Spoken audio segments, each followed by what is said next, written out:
guesses he can do this, but I think as far as peaking, Yeah, this is might be it. this is his time. You get on the backside of that pretty quick. But I tell you, that'll be fun to watch him run. I still remember covering a track meet, and I see him, and I'm like, I asked somebody, oh yeah, he's a sophomore. Oh boy.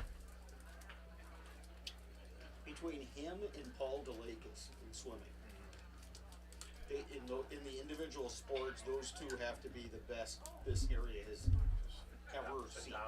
Just, I mean, and it wasn't even a question of whether they would win. It was like, by how much. We always laughed at why they didn't get it was like, he touched it maybe 50 Yeah. times a game. It was the decoy, but every once in a while they would chuck it in. Just like, But can you imagine, you're just a standard defensive back and he tries out there, you're going, oh my God. what was that? That just went by me, you know? Oh, Stay with him! yeah. Hi. Good idea, Coach, but really nice kid too. And credit to him that he kept playing. Yeah. Yeah, he Yep. played all the way through. Yep. He could easily No doubt. pulled the my future's in another sport thing.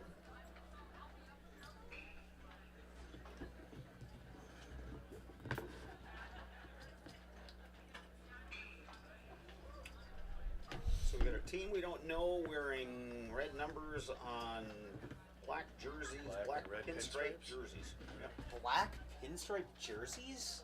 Yeah, they're supposed to be like husky blue and red. They're supposed to be their colors. Oh, yeah, you're right. You're right. I don't see any of that. But blue. every sport kind of seems like it has its own idea of what they want to. Actually looks more like navy than black. It's a gray, dark It's- gray. Gray. You know, actually, when I saw him up close, he was, More of a black. yeah, more of a black. Their hats look black. Yeah, you're right about that. But I think it's the pinstripes that kind of lighten up, Could just be a trick of the eye. the jersey. I've never seen black pinstripes before. That's wild. I think it's that whole City Connect jersey thing, which I am not a fan of.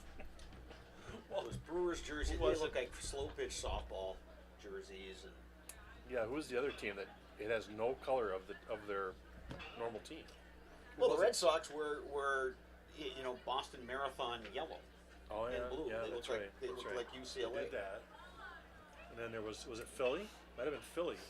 Yeah, It was Phillies almost like got the Seattle colors. Yeah, Like a blue, green, whatever it was. again, it's just another way of separating people from their money. Yeah, true. You know, You'd think that at least make them look good. there's that. The Twins, I think, have come the closest to a decent uniform for that City Connect thing.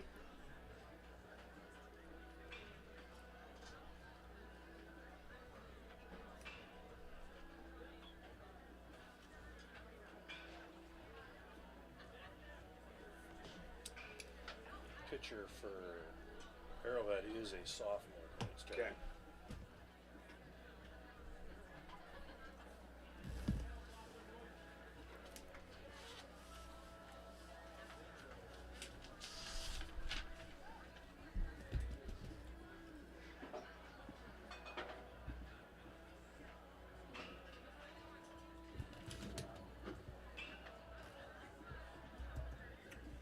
Which kid are they throwing? Tanner Bowman. Bowman. Okay. Buellman or Bowman? Okay. I think Bowman.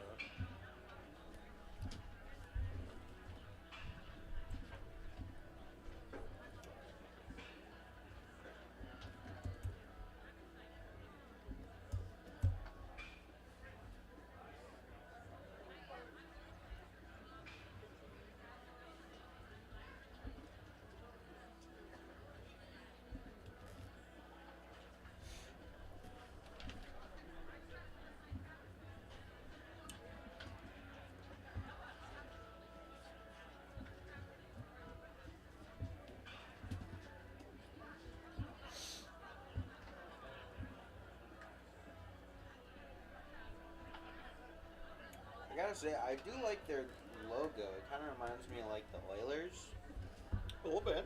but When you expect a good season, you have 11 seniors on your roster. Mm-hmm.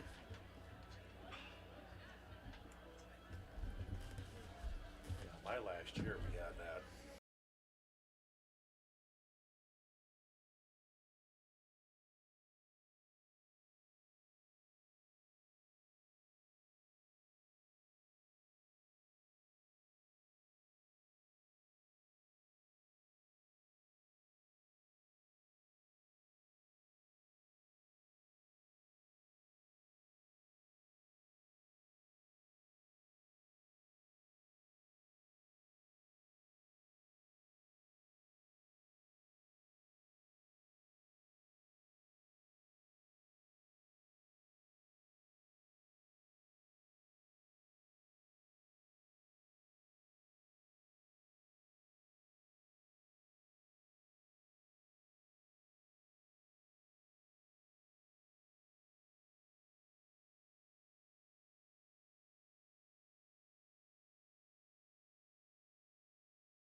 Good evening from Carson Park in Eau Claire. Zaleski Sports presents high school baseball. We've got an intriguing non-conference matchup tonight between the Arrowhead Warhawks at 13-3 overall and the Eau Claire Memorial Old Abes, who are 10-6 following a win last night over Eau Claire North. Hello again, everybody. I'm Bob Bradovich, joined up here in the broadcast booth by former Memorial head coach Dave Sparger. And Spargs, you get two storied programs in high school sports, and specifically in baseball, Arrowhead, Eau Claire Memorial. Kudos to the Warhawks for coming up and making a weekend of it. They'll take on the North Huskies tomorrow here at Carson Park. But as far as tonight, Memorial, they had, lost a tough one on Wednesday night to North in walk-off fashion in 9 innings. Bounced back with a nice win last night. Now they face another challenge against one of the top teams out of the Classic 8 Conference. Yeah, it's a great job of actually scheduling, and I don't know who put this together, if it was Memorial or North, but like you talked about, great for Arrowhead to come on up here and make it a twin bill for them. You know, they play Memorial tonight and North tomorrow morning, and just a great way to get yourself ready for the postseason. You know, anytime late in the season, you can bring up a caliber of team like Arrowhead and face that kind of competition late in the season. That's just going to make you better for the stretch run. Arrowhead won yesterday. They defeated McWanago by a score of 1-0. So they're a team that, got their games in this week and jumped on the bus this afternoon. Said they had a nice, uneventful trip. I think they were a little concerned when the skies opened up like around 4 o'clock, right as they were rolling into town. But thankfully it was a very brief thunder shower. It didn't last, at least where I was on the south side of town at that time. It was maybe a 5 to 10 minute downpour, and other than that, then it cleared up. So we got a nice night, a little on the cool side, temperature of 61 degrees.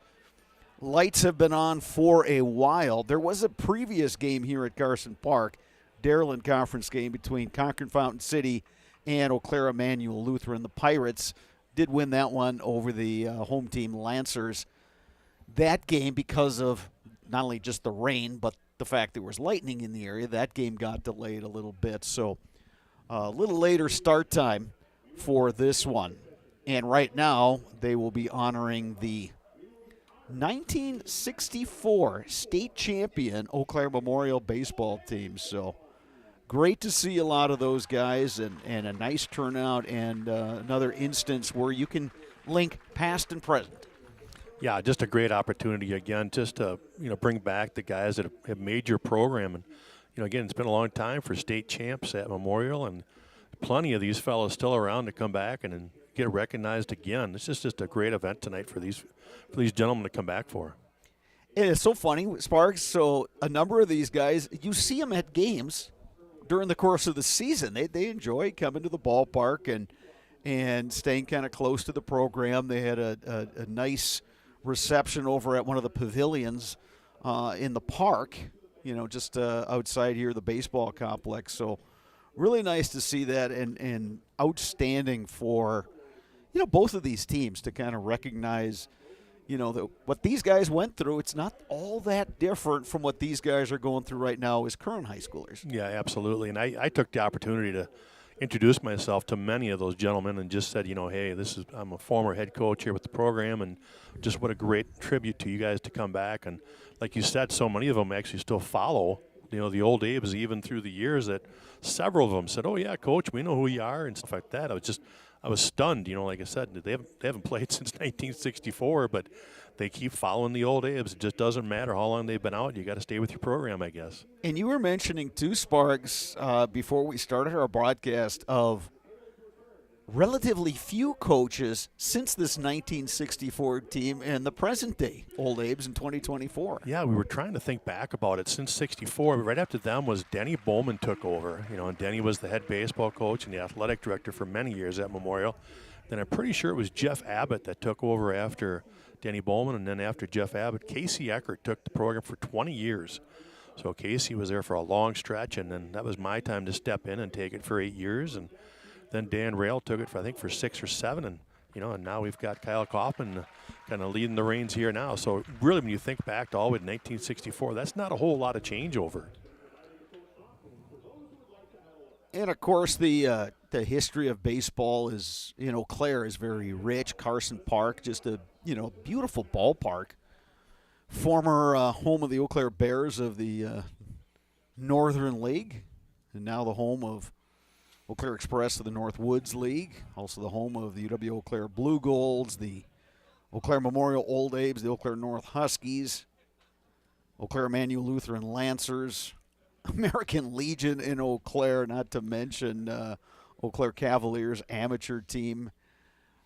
Just a long list, and I can remember in past years when Carson Park has hosted sectional titles that coaches from other programs, generally the Central Wisconsin teams, they'll make sure that they take him out to the Hank Aaron Plaza to take a look at the statue and kind of tell some of the story about Hank Aaron coming here as a 18-year-old out of Mobile, Alabama. And there's some cool team pictures, under the grandstand and the concession areas. So always great. And baseball, Sparks, as you know, you're a baseball guy. Your kids played and all that. But it's got such a rich history. So it's so nice to see, young and old mingling on the field today.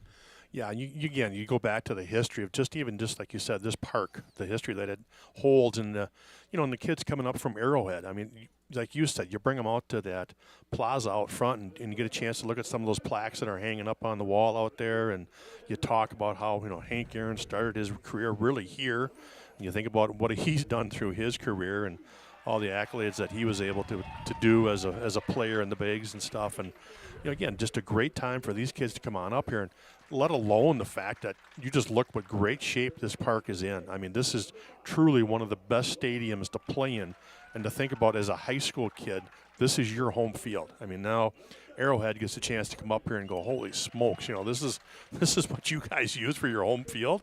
They can be a little jealous of all this stuff that they get up here. And again, they're just good programs, though, right? I mean, you talk North Memorial, it's something that's been established over the years, and that's another reason why Arrowhead wants to come up here and play. They want to play good baseball, they want to play good baseball teams, and that's just what Eau Claire represents. And the drill, Sparks, when you're taking a road trip like this and it's an overnight, it's a good bonding experience for those guys. And, with the postseason coming up, and I think you alluded to that. I mean, if you're Arrowhead and you're going to play 3 games in 3 days against quality competition, 2 of them halfway across the state, it's going to be a test for you, and you want to see how you guys handle all that. Yeah, and the thing about Arrowhead, and obviously he's got some high hopes for this season, as they're, like you said, they're 13-3 right now, sitting at 7-2 in their conference. Well, when you look at their roster, I mean, they're carrying about 21, 22 kids, but they've got 11 seniors.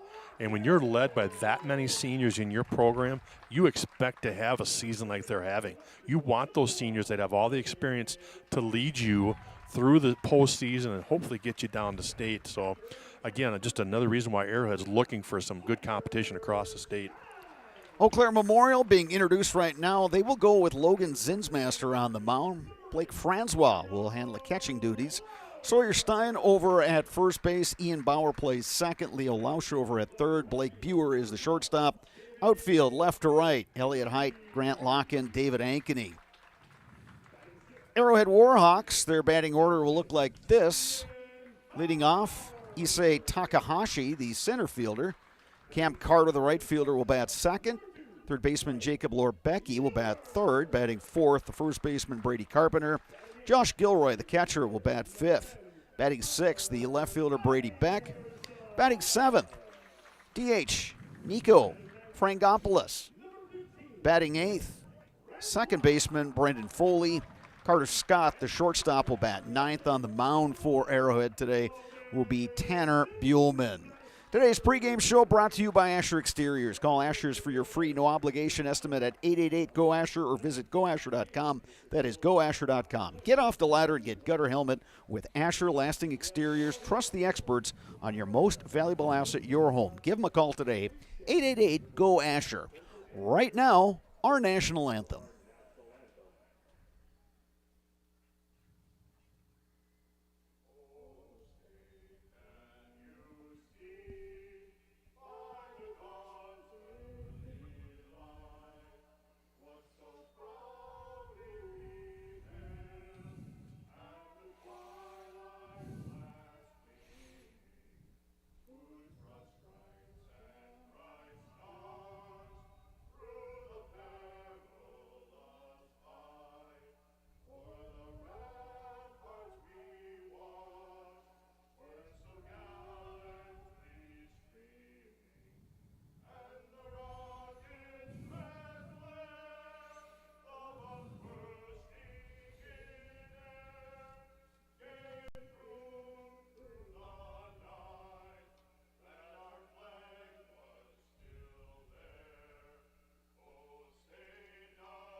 Nice rendition of the national anthem sung by the folks immediately to our right in the adjoining press box.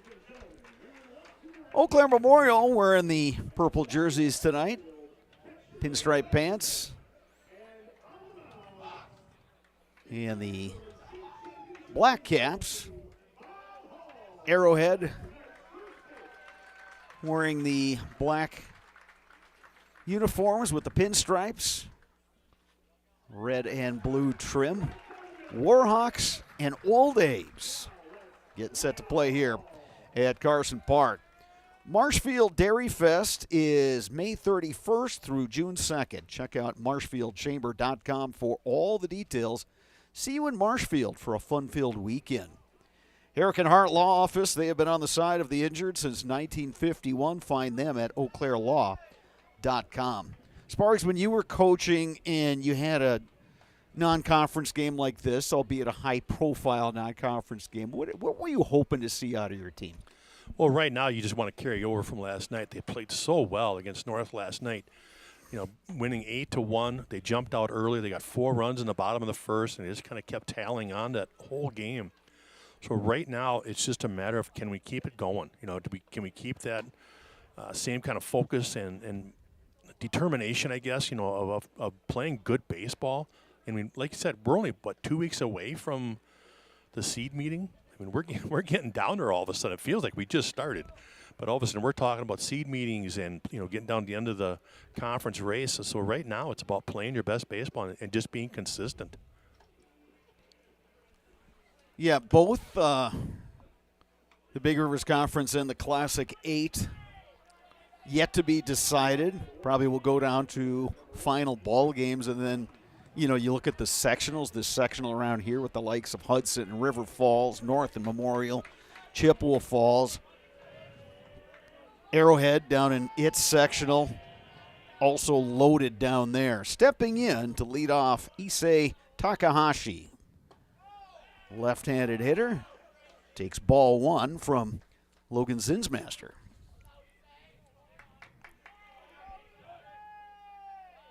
First pitch, 8:17 p.m.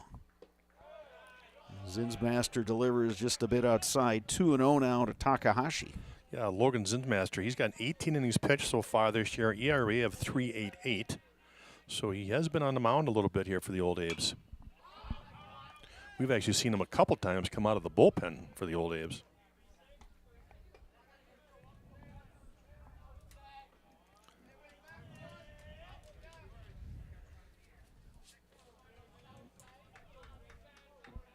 Issei Takahashi, a senior, he sends one out to right. Going back, David Ankeny makes the grab, and we have one down here in the top half of the first. Boy, the best thing about last night's game was the pitching performance by Brady Johnson, a junior for the Old Abes. He went all 7 for the complete game. And, boy, you talk about saving a pitching staff for tonight. You know, now they've got Logan Zinsmaster. They've got they were talking about Grant Locken getting some innings, and maybe even Sawyer Stein tonight. Stepping in is Cam Carter, the right fielder. He takes a strike from Zinsmaster. Last night, Leo Lauscher, the third baseman, who's got an absolute cannon over there at the hot corner. He was even getting some pitches thrown down in the bullpen. I knew you were going to bring that up. I've been dying to see him on the mound. We've seen him a couple games now, just kind of getting loose on the side like he might get in. Still have not seen him yet. Zinsmaster missing low and away. It's 2-1. 61 degrees, got a really light breeze. Appears to be blowing left to right. As compared to last night, it was a pretty stiff breeze blowing in, and that wind tended to hold up anything hit to the outfield. Yeah, Cam Carter, the right fielder, is just a sophomore in this lineup, one of the few youngsters. That one's going to get over near the fan deck. Whoa, and look at the dog going after it. He's all over it. Yeah. It's a good retrieve right there.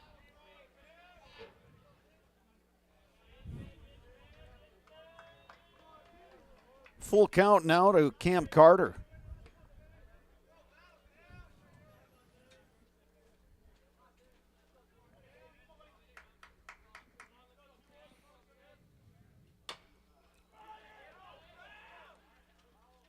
Lauscher will let that one go foul. Count remains full at 3-2 with one out here in the first inning. You talk about teams getting on the bus and going to play some non-conference games. Looking at my social media feed, Hudson Raiders going to get on a bus tomorrow at 6 a.m.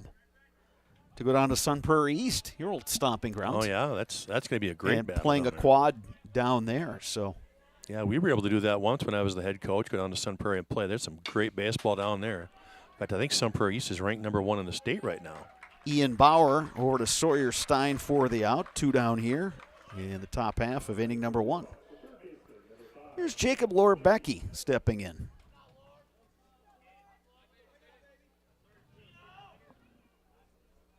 Yeah, fun time of year coming up. The tournaments and all the spring sports not too far away. Lorbecki takes low. Although I would imagine, Sparks, when you coach springtime, when you've got so many other things going on, it's the end of the semester, kids are taking finals, you get kids trying to line up summer jobs, training for other sports, graduation, all that. That's a lot. Yeah, and that's about 2 weeks away, to be honest. That right now you're okay. You're still about 2 or 3 weeks away from those finals, but except for the seniors. I know the seniors are really getting close. I think the seniors are just more excited about being done with school and just focus on baseball. But, yeah, it's that time of year. Swing and a miss. Count is 2-1 on Lorbecki. Outfield reasonably deep in left with Elliott Height. Locken playing his traditional semi-shallow center field. Ankeny and Wright creeping in a bit.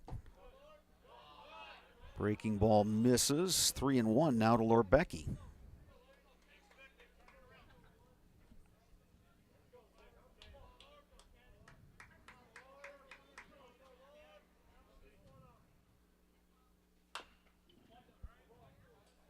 Good battle up there by Lorbecki. Count is full.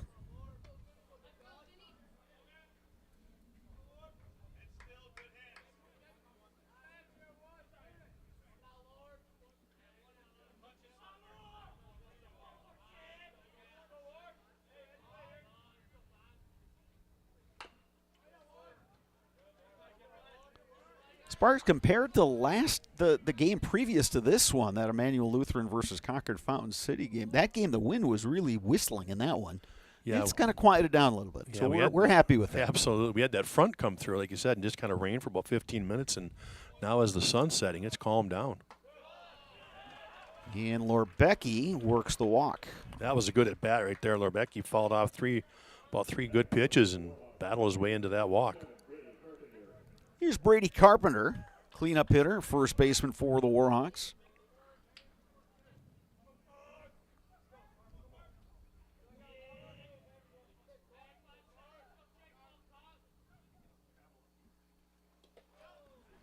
Good block behind the plate by the catcher, Blake Francois.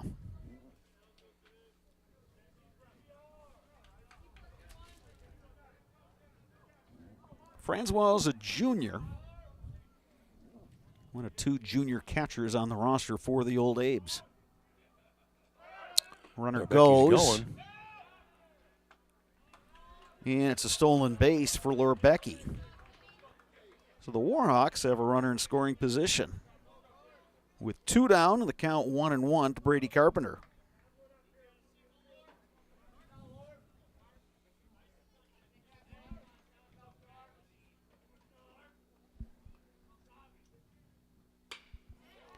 Hard hit ball and gloved by Leo Lauscher.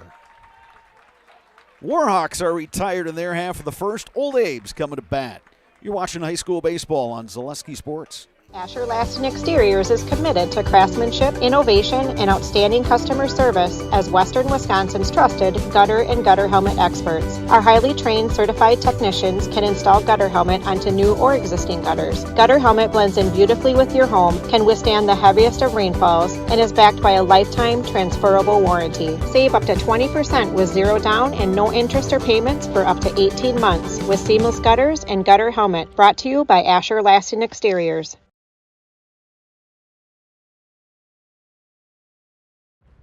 Fleet Farm has everything you need for every season of life. From tending the vegetable garden season to planting 100 acres of crops season. Fleet Farm is your one-stop shop. Whether it's strawberry jam season, cook your walleye season, or his first set of wheels season. Fleet Farm is built for every season. Fleet Farm, built for real life.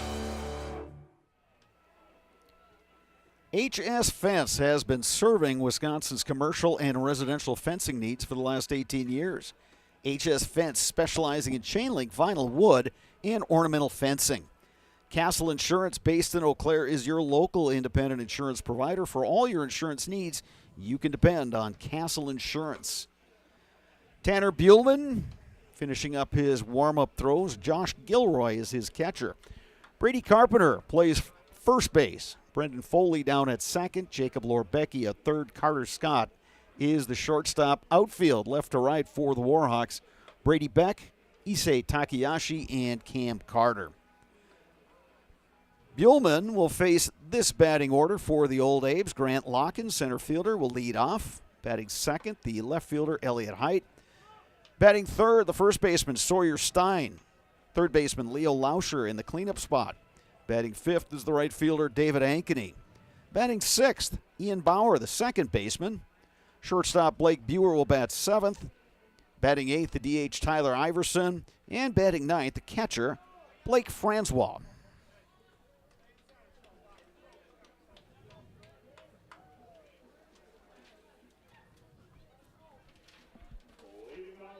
Grant Locken will lead off. Locken 1 for 3 last night in that game against Eau Claire North.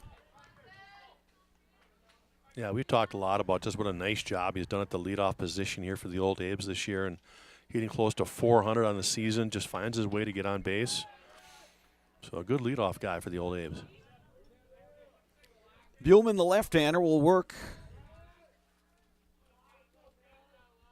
out of a semi-stretch, a little bit of a windup.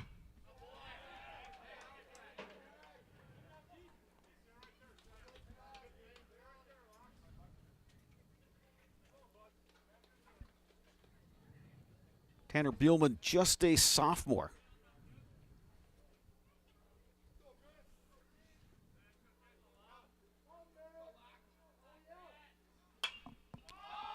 High in the air right side. Brendan Foley, second baseman, making the grab on the outfield grass. That'll bring up Elliott Height.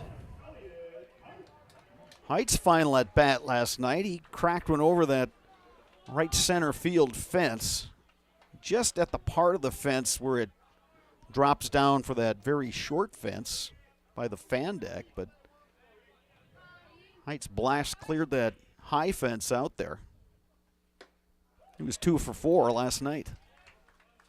Yeah, the coaches were talking before the game how excited they were that his bat's really starting to come around. You know, being in that 2-hole, it's important for him to try to create and get on base for the 3-4 guys. So they're excited about where he's heading.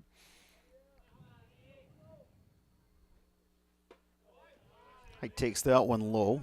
Of course, Height, multi-sport athlete, was a starter on the Old Abes boys basketball team. 6 feet 5 inches, and one of those guys that he gets those arms extended, he can send the ball a long way.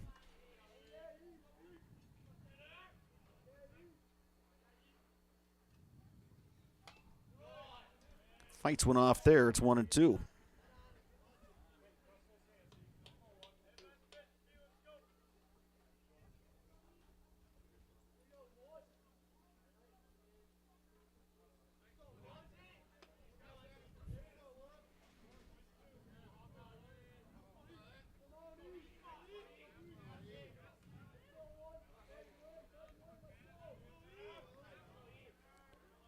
One ball, 2 strikes. Nobody on, 1 out here, bottom 1.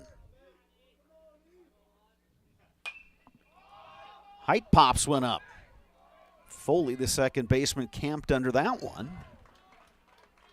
And a couple of pop-ups here in the bottom half of the first inning. Here is first baseman Sawyer Stein.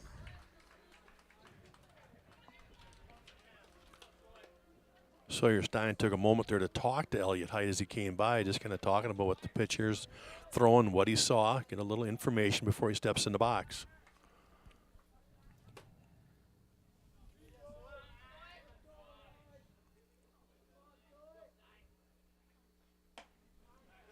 You know, we've talked about Stein in our Eau Claire Memorial broadcast here on Zaleski Sports, but, you know, he was such a big hitter last year when he was hovering around 500 for a good part of the high school season. Went into a little bit of a funk when he was down around 200, but he got that average up rapidly. He went on a couple, about a week-long tear there. Yeah, he's back up now around that 380 mark for the season, so he's starting to see it better. Good changeup right there.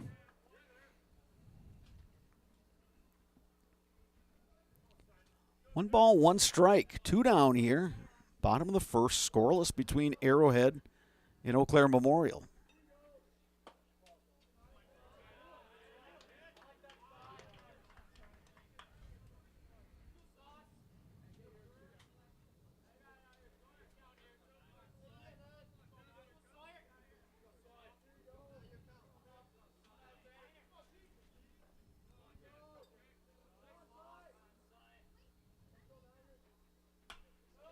Big cut by Stein, 2-2. Ooh, he had that one dialed up. Just followed it straight back. So just missed it.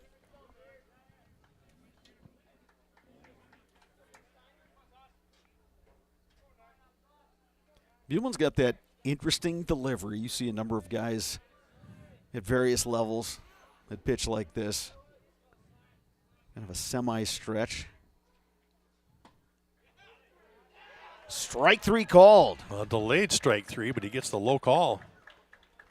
So the Aves go down in order in their half of the first. One complete from Carson Park. We are scoreless. You're watching high school baseball on Zaleski Sports. Join us for Marshfield's Dairy Fest. Friday, May 31st is the Mayor's Breakfast, 5:30 a.m. to 9:30 a.m. At 5 p.m., head to Columbia Park for family-friendly entertainment. Also, enjoy free live music at the Wenzel Family Plaza. Saturday, June 1st, the parade starts at 11 a.m. In the afternoon, the Pie and Ice Cream Social is at Upham Mansion. Nuts Deep 2 will be hosting outdoor beverage garden with live music. For more information, visit marshfieldchamber.com. Why work for Staub Construction? Everybody around you is just family.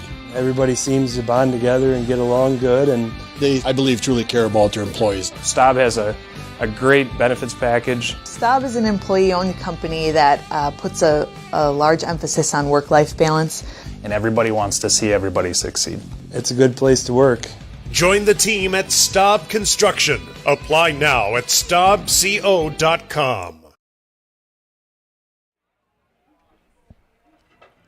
Olympic Flame Restaurant in Eau Claire since 1980. Uncle Lampros brought homemade family recipes from Greece, and the tradition continues today at Olympic Flame Restaurant. Eau Claire's best-kept secret is the Olympic Flame Greek restaurant on London Road. You can get Culligan Water for just $9.95 a month for the first 3 months. Visit Sterling Culligan Water at CulliganH2O.com. Top of the second, scoreless game. Arrowhead will send up 5, 6, 7 in their lineup. Josh Gilroy, Brady Beck, Nico Frangopoulos against the right-hander Logan Zinsmaster of the Memorial Old Apes. Yeah, leading off here is Josh Gilroy, the senior. He just carries himself like a baseball player. You know, there's just some guys that have that knack and just look like a player, and he does. Yeah, we were watching him, during the warm-ups, the ins and outs that Arrowhead was taking, and boy, he's got a really strong arm, and even just warming up his pitcher between innings. I mean, he's down there in that Benito Santiago-like crouch. He's chucking it down to second base like, oh, well, I'm just going to toss one down there just on a line. Yeah, he's even taking some of those throws from his knees, working on just a quick release, getting rid of it quick off the knees and putting it right on the bag.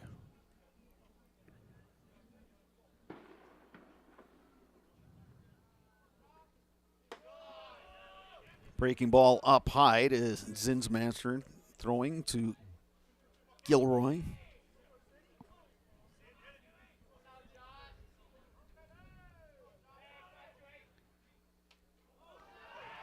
And that one catches Gilroy up on the shoulder, hit by a pitch. Second base runner now for Arrowhead. They've got a courtesy run here for the catcher.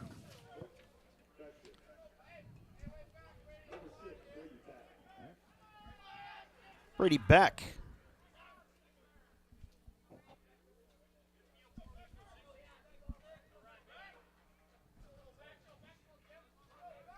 Actually, check that. It's number 2, Nick Gilroy, who is the courtesy runner.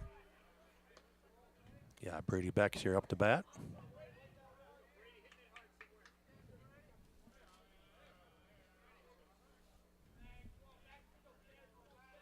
Nobody out, man on. Courtesy runner took a few steps and then held up.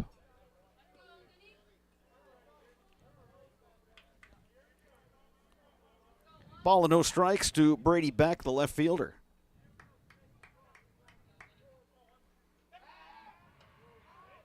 Nick Gilroy back safely.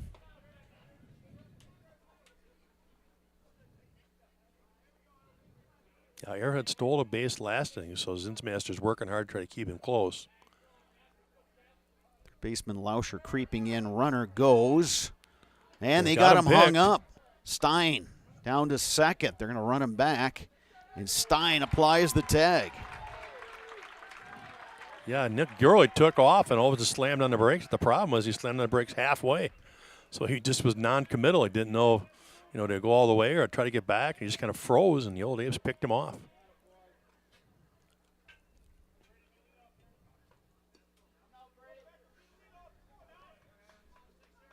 Ball and a strike now to Brady Beck with one out here, bottom 2. Bouncing ball right side, and it hits Sawyer Stein right in the face. And Stein is down. Beck has made it down to second base, and quickly the A's are going to check on their first baseman, Sawyer Stein. Yeah, he bounced up. Good for him to get up off the ground, but definitely want to check, make sure his chiclets are all there, make sure those teeth are good. Kyle Kaufman, the head coach, heading over there along with one of the trainers. He did give the thumbs up, so as they were heading to him, he kind of gave him the thumbs up like, I'm going to be okay. So he also gave the okay to Brady Beck, who came over and was concerned. And yeah, how about that? Isn't that great? Yeah. The kid who hit it ends up on second base because it ricocheted off him and went foul like that. But once there was a dead ball, he hustled over just kind of check on the opposing teammate here to see if he was okay after that tough hop. Good for him. Yeah, if you're a ball player, you know that you never want to see anything like this happen, regardless if it's a teammate or an opposing player and all that. So good to see Beck and all the Memorial guys down there chatting, and Coach Kaufman and the trainer are still taking a look at Sawyer Stein. We're a little far away here from our perch in the press box to see exactly where that may have clipped him, but it did get him in the face area. Just one of those hoppers that, Stein looked like he had it played well, and then it just took that carom off the dirt. Yeah, the trainer's kind of going through some concussion protocol type stuff with making him trace her fingers with the eyes and stuff like that. So one of the things they're kind of concerned about here. Stein going to play a little catch with Logan Zinsmaster. Yeah, I kind of see how he feels moving around a little bit, get more active. I think you're going to have to pry Sawyer Stein off the field. I was going to say that, too. I mean, don't. Stein is – he's one of those kids that, he's a ball player. He just loves to be at the park. He loves the game. So after all that, Brady Beck is standing on second base. Good hustle by him. And the ball was hit so hard, it caromed off of Stein, and then it rolled into foul territory just beyond the Arrowhead dugout. So now it's the DH, Nico Frangopoulos. RBI situation here for the Warhawks. Takes a strike.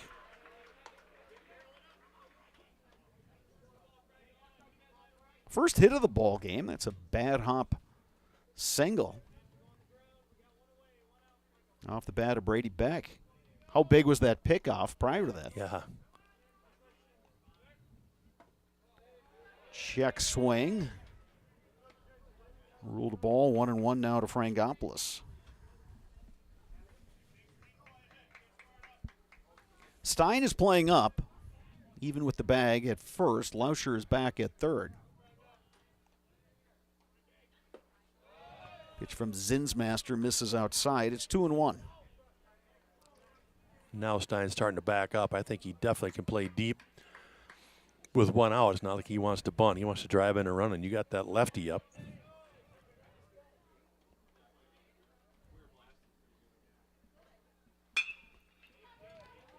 To second base, Bauer the scoop. Throw is in time. Beck moves over to third, but there are 2 outs. So here's Brendan Foley, the second baseman, a chance to knock in a run for the Warhawks.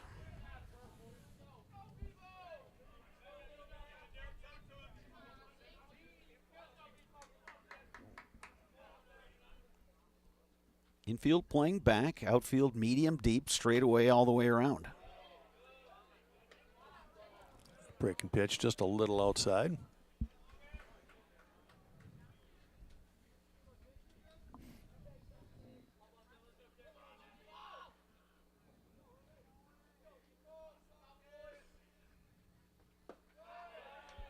That one low from Zinsmaster. It is 2-0.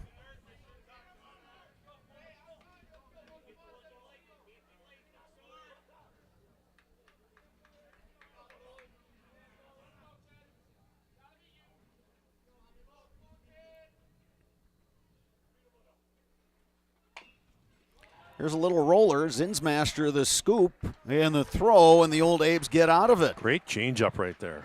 Arrowhead threatens but does not score. Old Abes coming to bat, bottom 2 when we return. You're watching high school baseball on Zaleski Sports.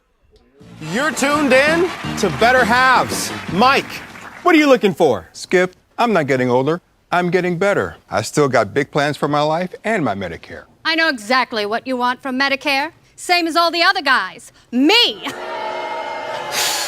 Hey, Mike, I'm Sheila from Security, and I'm just like you. In fact, I'm from your neighborhood, and I've got a Medicare plan that treats you like you. Did it just get better in here?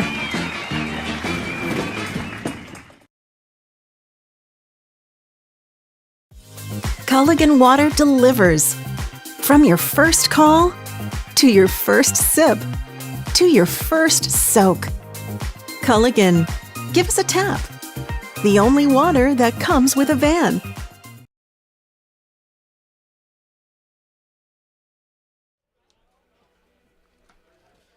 At Chippewa Valley Orthopedics and Sports Medicine, whether you are a professional athlete, weekend warrior, or simply have an aching joint, rest assured that you will receive unsurpassed care delivered with compassion and respect.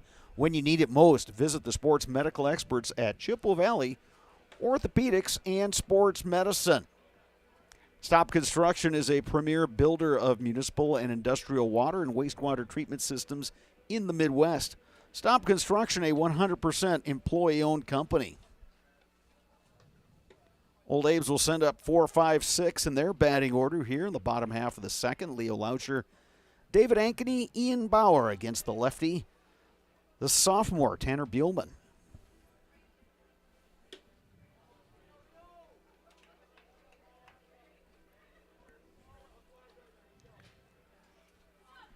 Lauscher provided one of the hitting highlights for the Old Abes last night. An RBI triple in the first inning.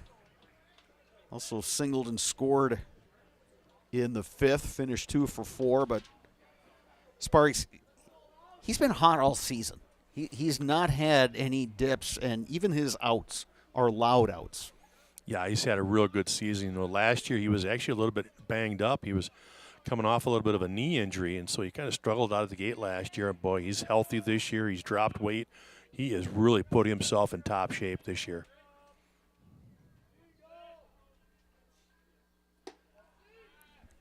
Takes one outside from Buellman.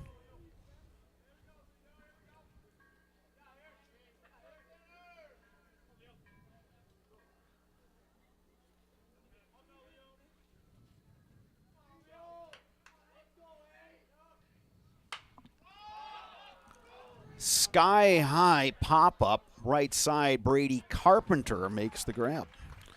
Well, that's the third infield pop-up so far for the Old Aves. Here's David Ankeny.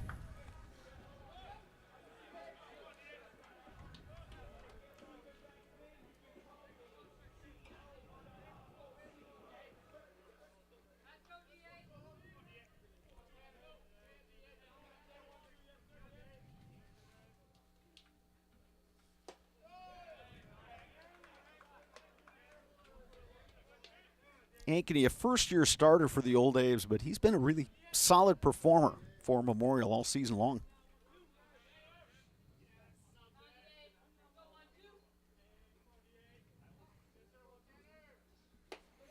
Yeah, back to Ankeny, you talk about beginning of the season, they weren't sure who their right fielder was going to be. It was just kind of one of those, well, it's up for grabs. Let's see who's going to run with it. And you're right, David Ankeny's really put together a nice season. He's just kind of owned that right field.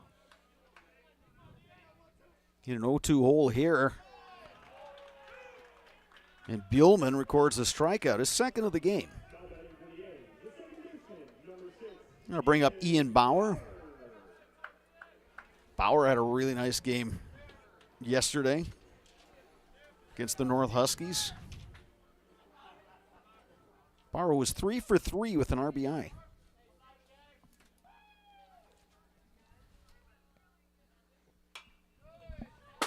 Bauer sends one back towards us.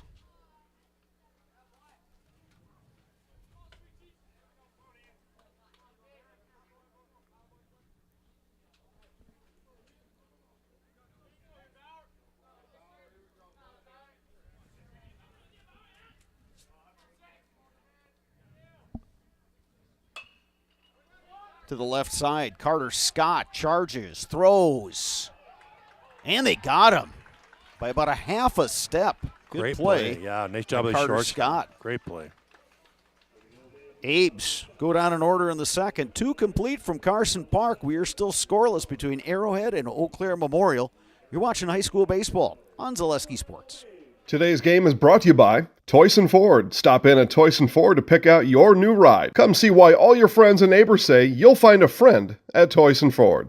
An SC Swiderski apartment or home is certain to be where you want to live, work, and play throughout the Chippewa Valley. No matter where you live, look to SC Swiderski to make you feel right at home. Wall-to-Wall Carpet One, located on East Hamilton Avenue in Eau Claire. Give Wall-to-Wall Carpet One a call at 715-598-4485. Since 2009, Momentum Baseball Academy has been leading baseball instruction in western Wisconsin. Momentum Baseball Academy, official partner of the Eau Claire Express.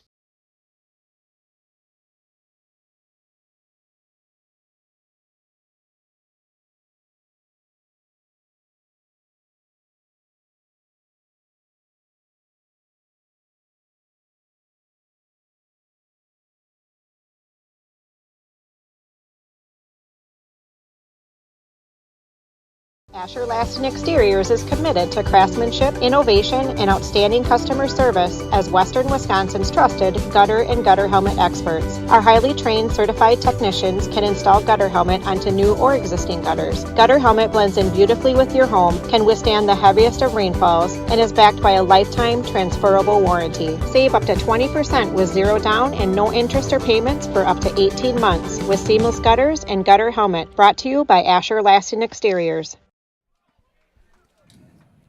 Enjoy the benefits of business banking at Security Financial Bank with several options to fit your business. Learn more about business banking at sfbank.com. Carter Scott, who made that nice play to end the bottom half of the second, leading off for the Warhawks here in inning number 3. Sparks, this being a non-conference game, certainly not a state tournament game when you would do a lot of advanced scouting and try to prep your team. When you're playing a non-conference game like this, I think at least, especially first time through the order, you got your outfield playing straight away, medium, deep, and everyone is in their normal position, right? Yeah, absolutely. Now, once you get a chance to watch the batter swing it a couple times, then you can kind of get a feeling if he's quick to the ball, is he kind of long, is he have a long swing, is he a guy that looks more like he's a pull hitter who wants to go to the oppo, so you can make adjustments. And he just made an adjustment for a base knock. Carter Scott, the base hit, takes a big turn at first.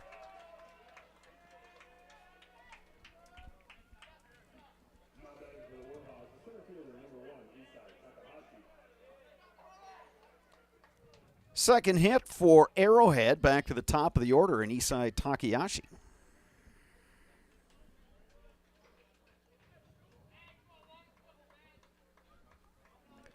Takahashi flew out to right fielder David Ankeny to lead off this ball game.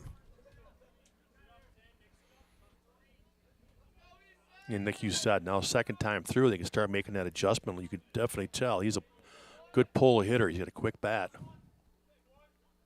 Third baseman Lauscher in on the grass. Runner goes. Throw from Francois. Not in time. Good pitch to Running right there. The slow breaking ball. Gives him a couple extra steps. He makes it in there easy. So for the third consecutive inning, the Warhawks get a runner down to second.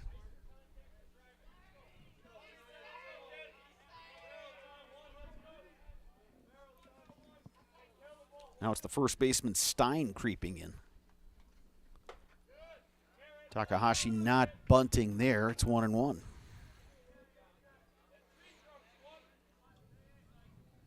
Yeah, I always like to let left-handers swing away here because all you have to do is pull the ball and they can still get that runner to third. No reason to give up an out. Maybe he can get base knocked through the hole.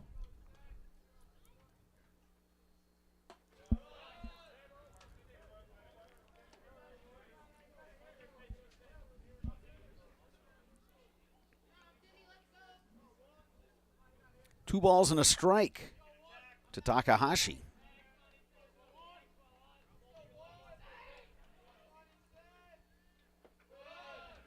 He takes that one low, and it's 3-1.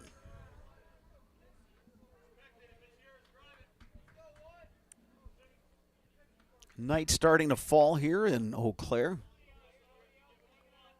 Wind is picking up a little bit, blowing out towards right. See if that comes back.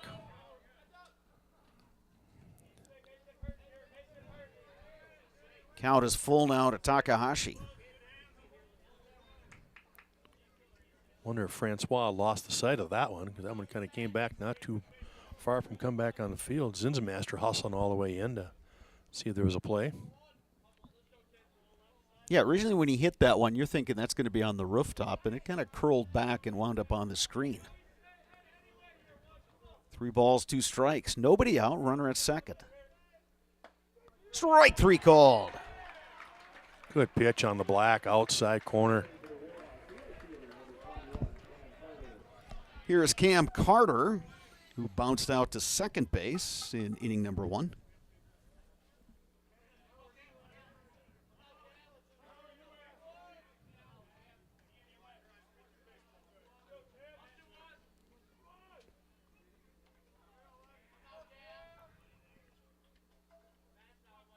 Little infielders trying to keep the runner close down there at second.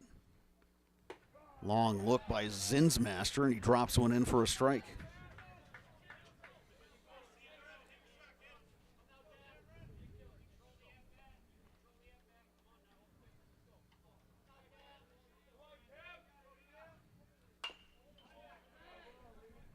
Zinsmaster ahead in the count now. It's 0-2 to Cam Carter. Yeah, good pitch right there by Zinsmaster. Got it inside on the hands.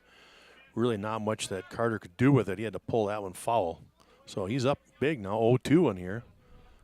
Another big out to get here for Zinsmaster.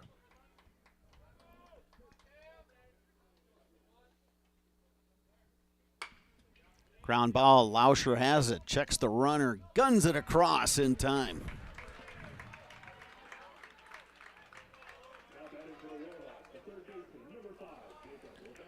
So that'll bring Jacob Lorbecki to the plate. He reached on a walk, stole second, but was stranded out at second. Now he comes to bat with Carter Scott at second base. Yeah, the Abe's have stranded runners defensively the last 2 innings. They're hoping to do it here for a third inning in a row. That one in the dirt. Scott will move up to third on the wild pitch. Spiked the curveball right there. That's always the toughest one to block.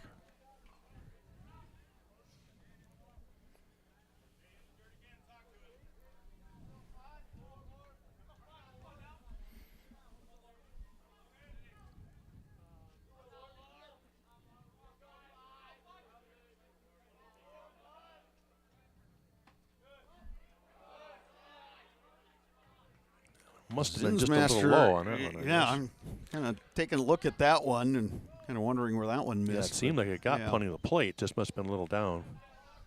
2 balls, no strikes. 2 down here. Top half of inning number 3. Now it's 3-0.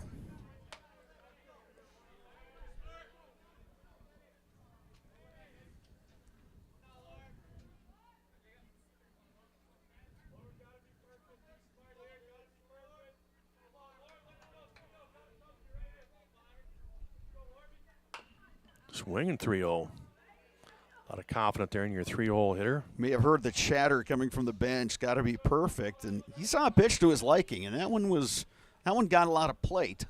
He just chopped over the top of it.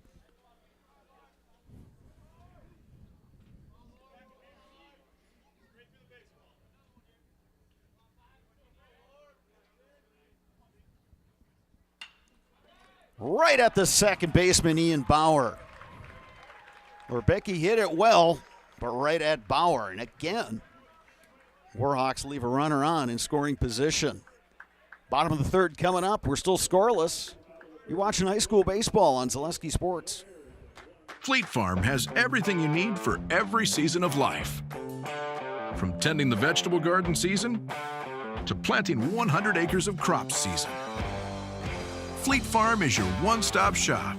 Whether it's strawberry jam season, cook your walleye season, or his first set of wheels season. Fleet Farm is built for every season.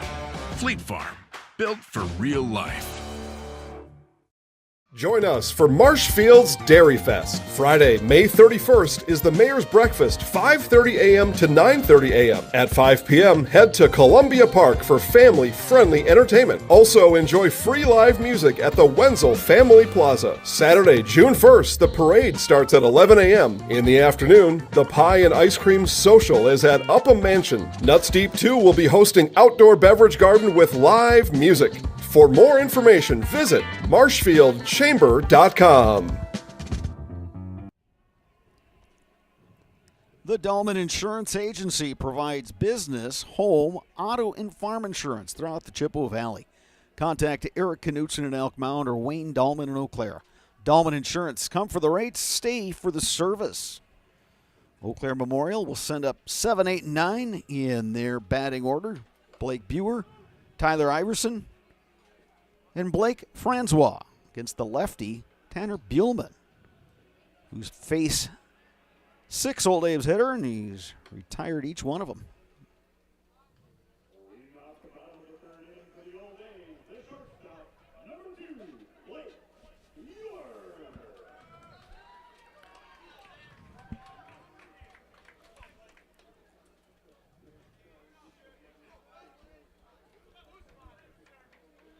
Wind, as we said, has picked up a little bit, blowing left to right. You can see the flag out there in straightaway center field.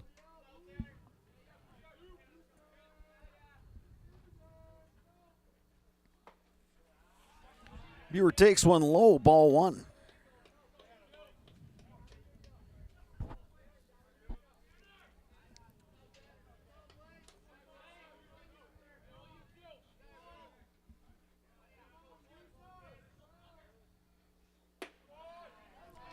2-0 to Buer.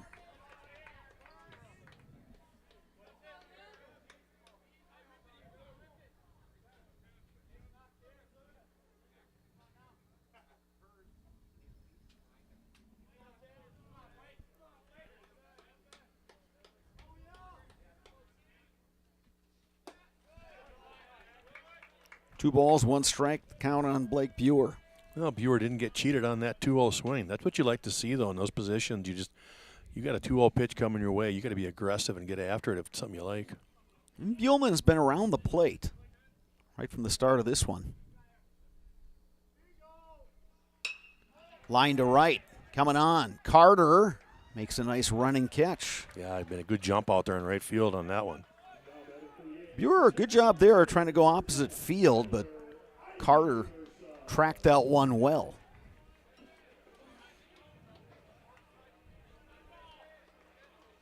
Now it's the DH Tyler Iverson.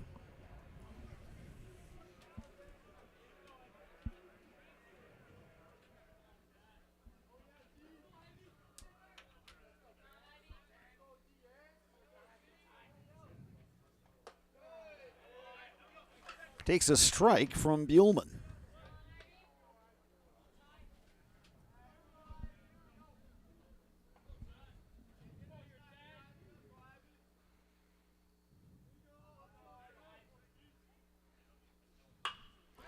Line to left, base hit. Real nice swing there by Tyler Iverson. Pulled the hands in on an inside fastball, rips it to left field. First hit for the Old Abes. And here's the catcher, Blake Francois.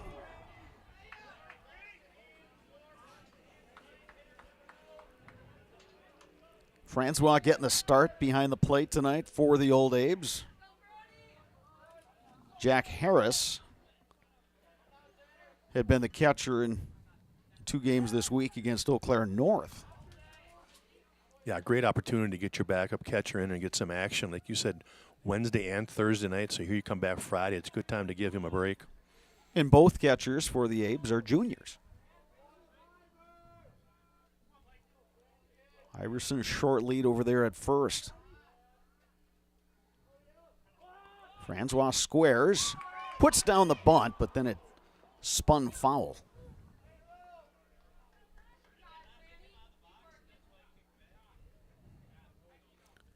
Yeah, the Arrowhead coach just thought it hit the batter and came back foul because he hit it, but it actually went out in front and had such a spin to it that it hit a hole and spun right back foul. Never did hit Francois. I'm trying to get my my short iron shots to do that, to back up in the green. No such luck, Spurs. Boy, you'd have a game if you could do that. Well, yeah, make a putt, get on the green in regulation. Shall I go on? A long list of things wrong with other things. Yeah. Here's what's wrong with my golf game, Sparks. I'm a baseball player trying to play golf. There you go. That's the issue right there.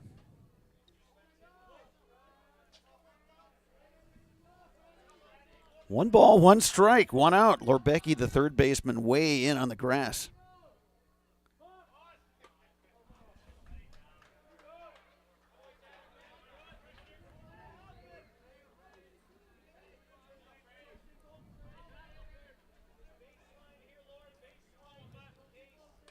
Lorbecki now backing up. He'll be even with the bag at third.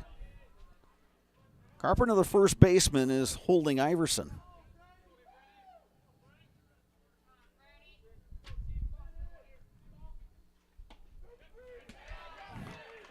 Nice little pitch on the inside corner. Gets him looking. Gets the inside corner there.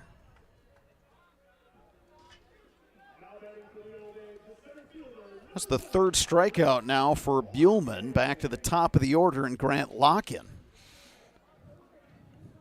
Well, I really like the way Buellman pitches. Just a sophomore. But he's got a good 3-pitch mix. Uses them all in different counts.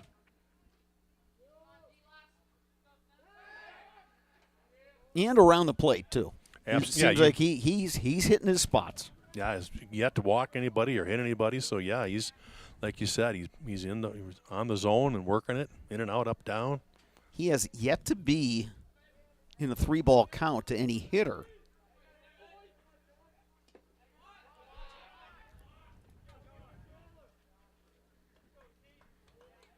We'll see how the hitters from both teams do second time through the order. We are scoreless here, bottom of the third.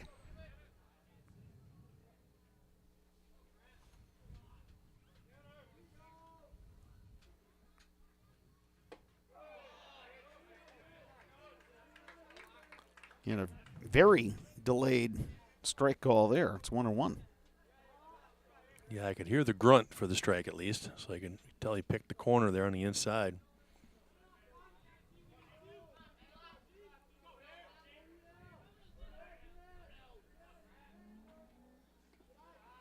That one misses low. It's 2-1 to Lockett.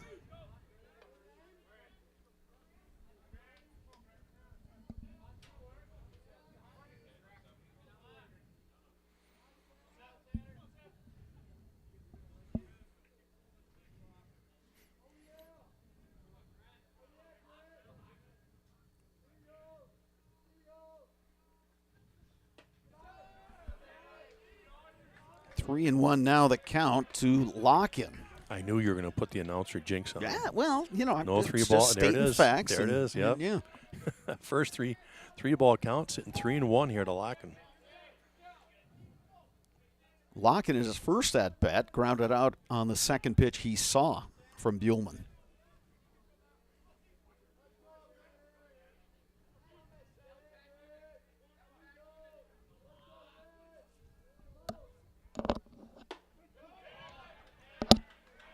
That one catching the inside corner. 3 balls, 2 strikes. So with 2 down, Tyler Iverson, the runner, will get a head start. Yeah, Iverson's got to be careful. He doesn't get too big of a head start. He's got to make sure that lefty's going home. He really hasn't shown one of his better moves yet at going to first. That one misses upstairs. And the Abes have a pair of runners on. Elliott Height stepping in. Yeah, the first time the old Abes have gotten anybody to second base in scoring position, so an opportunity here with a big 2-out knock to drive somebody in. Yeah, Abes went down in order in the first and the second. Now they get a pair of base runners on, but 2 out. Well, you talked about it. Here we are, second time through. The guys are kind of getting a better look off this lefty.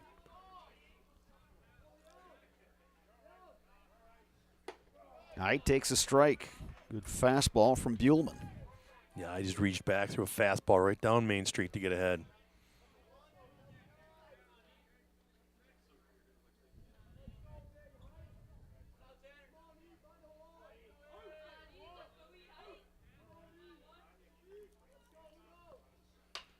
Height, slow roller. This is going to be a tough play. Scoop by Foley and nowhere to go. Throws back to third, and a heck of a play by Lorbecky. Yeah, he just saved a run there at that third baseman, diving to knock that one down. They tried to backpick Iverson there, who had rounded third a little too far and almost threw it away. So now the Abes get one of the big boppers to the plate. Sawyer Stein, who went down looking in the first inning.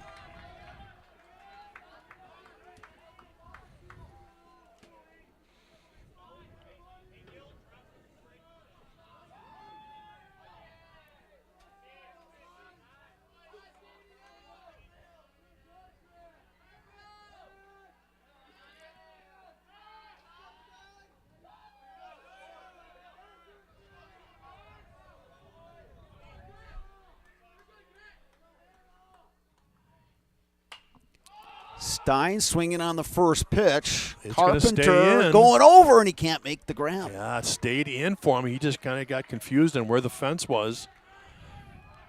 And that's going to keep Stein alive on that first strike. Yeah, tough play going that way. And again, the fence follows the line right behind the dugout, and then it kind of juts out once you get toward that fan deck area. And again, you're the visiting team, right? That's something that he's not familiar with, is how far is that fence. And you can just tell right there he kind of pulled up short. So new life for Sawyer Stein.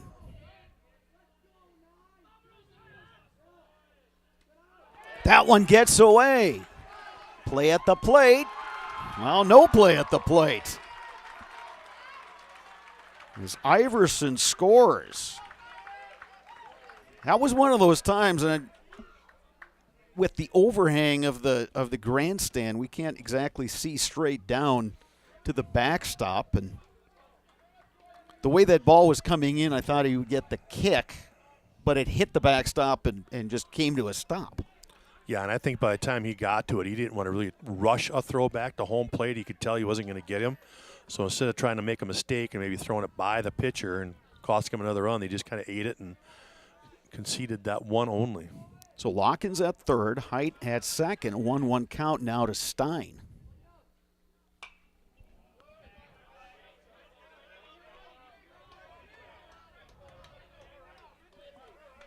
Be interesting to see if Buhlman challenges Stein with the fastball or if he's going to keep working him away and I think he's go a little off speed. Yeah, I'm thinking he's going to go slow. That's what he got him on that first pitch. He was way to head out, and then he fouled it off there. But I think he's going to go slow. Swing and a miss. Change up high. But the Abes pick up a run. And they leave 2 on. And after 3 complete, Eau Claire Memorial leads Arrowhead 1-0. You're watching high school baseball on Zaleski Sports. Why work for Staub Construction? Everybody around you is just family. Everybody seems to bond together and get along good, and they, I believe, truly care about their employees. Staub has a great benefits package. Staub is an employee-owned company that puts a large emphasis on work-life balance. And everybody wants to see everybody succeed. It's a good place to work. Join the team at Staub Construction. Apply now at staubco.com. You're tuned in to Better Halves. Mike, what are you looking for? Skip, I'm not getting older. I'm getting better. I still got big plans for my life and my Medicare. I know exactly what you want from Medicare. Same as all the other guys. Me! Hey, Mike, I'm Sheila from Security, and I'm just like you. In fact, I'm from your neighborhood, and I've got a Medicare plan that treats you like you. Did it just get better in here? And 6 is over there. SC Swiderski, an SCS apartment or home is where you want to live, work, and play all throughout central Wisconsin, the Chippewa Valley, and the Fox Valley. No matter where you live, look to SC Swiderski to make you feel right at home. Visit scswiderski.com for more. 4-5-6 in the Arrowhead lineup. Brady Carpenter, Josh Gilroy, Brady Beck against the right-hander Logan Zinsmaster, who's been able to keep Arrowhead off the board despite the fact the Warhawks have had runners in scoring position in each of the first 3 innings. Yeah, Carpenter, I do believe his last time up hit a bullet right to the third baseman. Lauscher with a nice little snag to save a run that inning. That ended inning number 1 for the Warhawks. Zinsmaster delivers a breaking ball that evidently was low.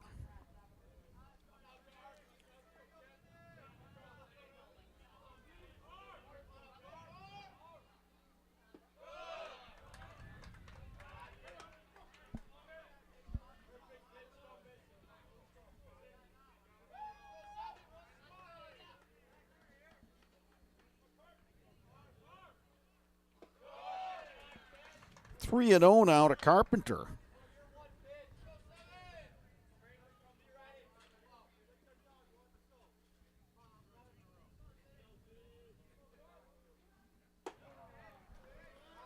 Zinsmaster delivers a strike, 3-1 now. The Warhawks cleanup hitter.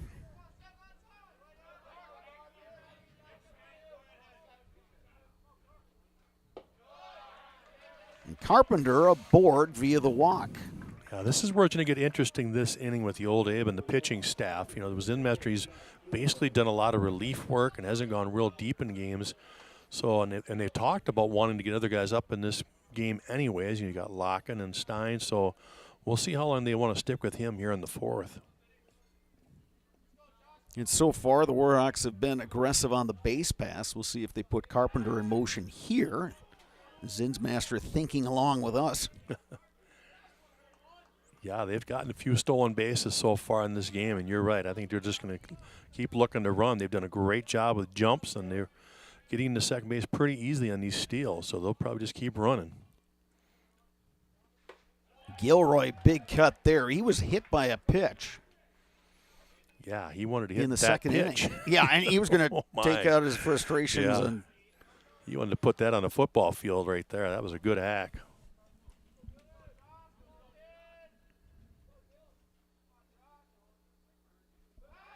Got and him they picked pick off again. the runner again. High throw. Back And to good first. throw They back. got him. Great throw. Was that, who was it, Buer or Bauer that made that toss? I think that was Bauer? I thought it was Buer. Okay, Buer. That was Buer, yeah. Boy, great job. That throw was high from Stein. He climbs the ladder, gathers, and just throws a seed right to the base for the tag. Great play there and picking off the runner. 1-3-6-3. Second pickoff it is. for the old Abes. And again, huge when it's your first out of the inning. Again, it just wipes out the base paths for you, and you got one out, nobody on. So big saver right there. Well, and interesting, too, that Carpenter was kind of dancing a little bit over there at first base and was going to try to go on first movement instead of just the straight steal. You know what I mean? Instead of making sure the pitcher's going home, then you go. Yeah, that's always confused me when you have a right-handed pitcher, and why are you taking that extra little hop there? Because just anchor, watch for that first move, and take off. Again, being over-aggressive on a right-handed pitcher just doesn't make sense. Sometimes with a lefty, you'll go on first move. Like once they lift that front leg, you'll just go. Even if they throw to first, you're trying to just beat the throw from first base. But, yeah, it doesn't make any sense to get picked off with a right-handed pitcher. 2-1 pitch, misses upstairs. It's 3-1 to Gilroy. Got to be careful here on this 3-1 pitch. Yeah, Gilroy is, you look at 4-5, Carpenter, Gilroy, you got some guys with some pop in their bats. And Gilroy aboard for the second time, this time via the walk. Here's Brady Beck, who singled, advanced all the way to third base. So Nick Gilroy is in as the courtesy runner, as he did in the second inning. And he was the other one who got picked off. That's exactly right. Old Abe's fortunate now, back-to-back walks, but with that pickoff, they only got one runner on. Lauscher creeping in at third. This Lauscher's should stay got in. a play, and he makes the catch. Great job of finding the railing there to the dugout. He found the railing and took a step back from it to make that catch. You can't play it any better than that. You've got to find that railing so you know how much farther you've got. So good play by Leo Lauscher. And you would assume that he's got a lot of guys wearing purple down there telling him how much time or how much room he's got. You would certainly hope so, yes. That's what you always tell your guys on the bench. Hey, let your fielders know. So 2 down, runner at first. Frankopoulos at the plate. He bounced out to second in his only other plate appearance.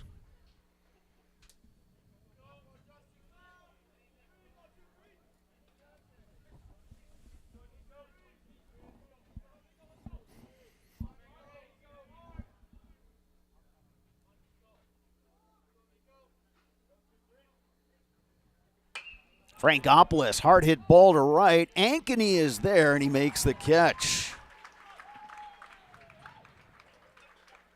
Warhawks retired in their half of the fourth. Abe's coming to bat when we return. You're watching high school baseball on Zaleski Sports. Culligan Water delivers. From your first call, to your first sip, to your first soak. Culligan, give us a tap. The only water that comes with a van.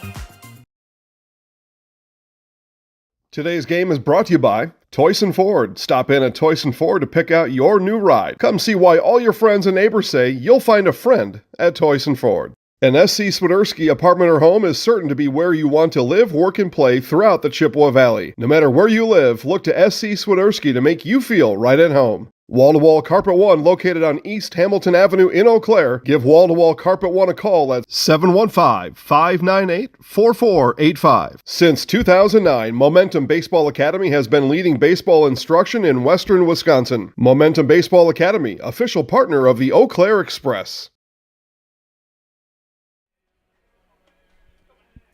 Wall-to-Wall Carpet One is located on East Hamilton Avenue in Eau Claire. They always offer free estimates, and they're the home of the beautiful guarantee. Give them a call at 715-832-4555. Wall-to-Wall Carpet One.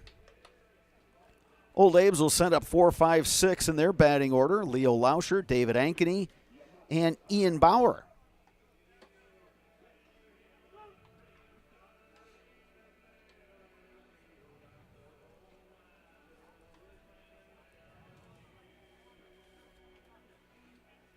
Sophomore lefty Tanner Buellman remains on the mound. Neither team has had any bullpen activity to this point. We mentioned, each of them having a couple conference games earlier this week, so you would imagine that, the ones and twos, they've done their pitching for the week. So now it's kind of up to the rest of the staff. Yeah, great opportunity to give experience, like you talked about Buellman right here, just a sophomore. To get to come up here and face the Old A's, just a great opportunity for a sophomore to get some good innings. Lauscher takes inside. He fouled out to first baseman Brady Carpenter in his only other plate appearance.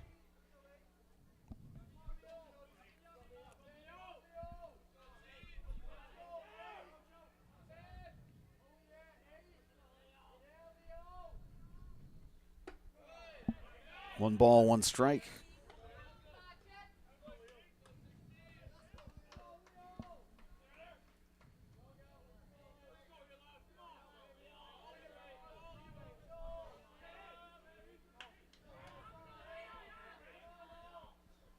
Lauscher crushes one to center. Takahashi going back and makes the catch. Wow, did he have to go a distance? He had to go about 390 feet straight away center field over his shoulder and track that down.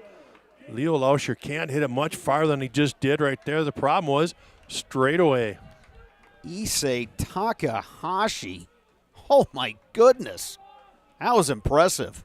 It was off the bat. I'm thinking that's over his head. That's getting all the way out to the fence. Yeah, that was going to short hop the fence. It probably one bounce, maybe two at most. But boy, he got on his horse, tracked it down. Here's David Ankeny.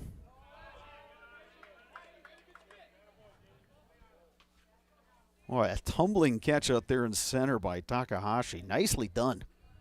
Yeah, there's not many ballparks that'll hold that ball, especially the high school parks. I think the wind held that up just enough. I think on a calm day. Yeah, that's a I good think that point. one gets out there, but it hung just a little bit. But credit Takahashi for he turned right away as soon as that ball was hit, and he was in a full sprint going back, and he had a tumbling catch out there in center. 3-0 now to David Ankeny.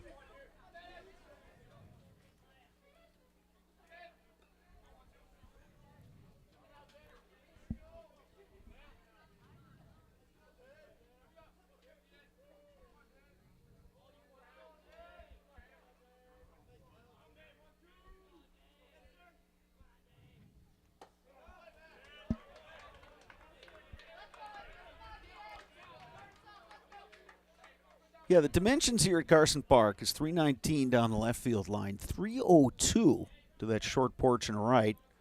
Center field, you're looking at 405. Yeah, we did pace it off one time. It was like 402 or 405. It is deep. Ankeny works the walk.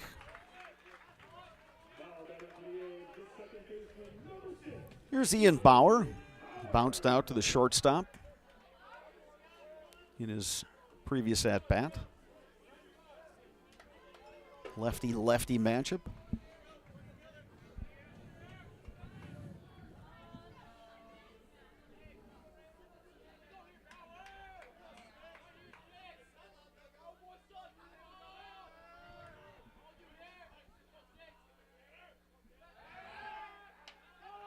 He had the runner leaning, Ankeny.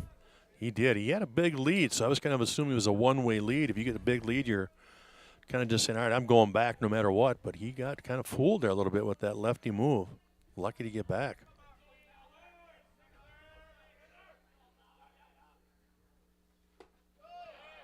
Bauer comes up empty, 0-1.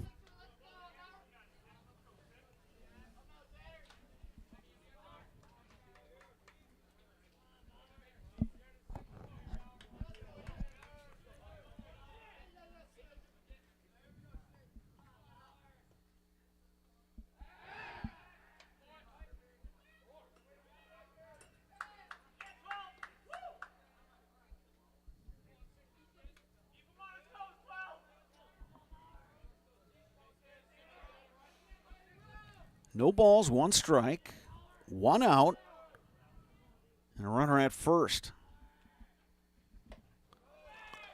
Nice off-speed pitch from Buhlman, and Bauer swung over the top. Yeah, Bauer was really fooled on that pitch, way out in front of it.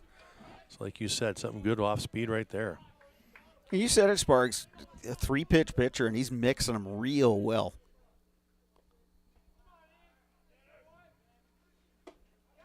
And Bauer down on strikes. Yeah, you go a little off speed, and then all of a sudden you come back with a high heat and swings right through it. Here's Blake Buer, 0 for 1. He flew out to right.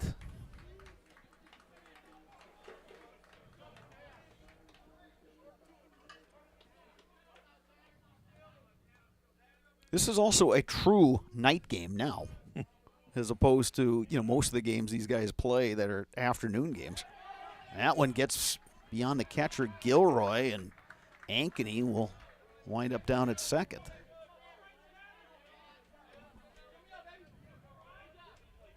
Abe's a chance here to tack on another run with 2 outs.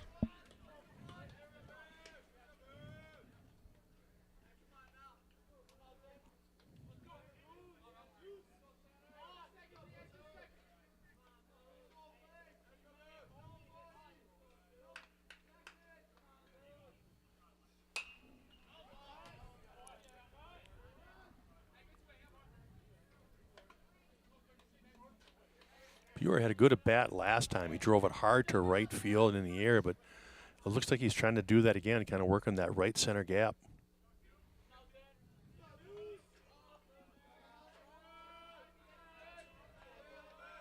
Second baseman Foley trying to keep the runner close.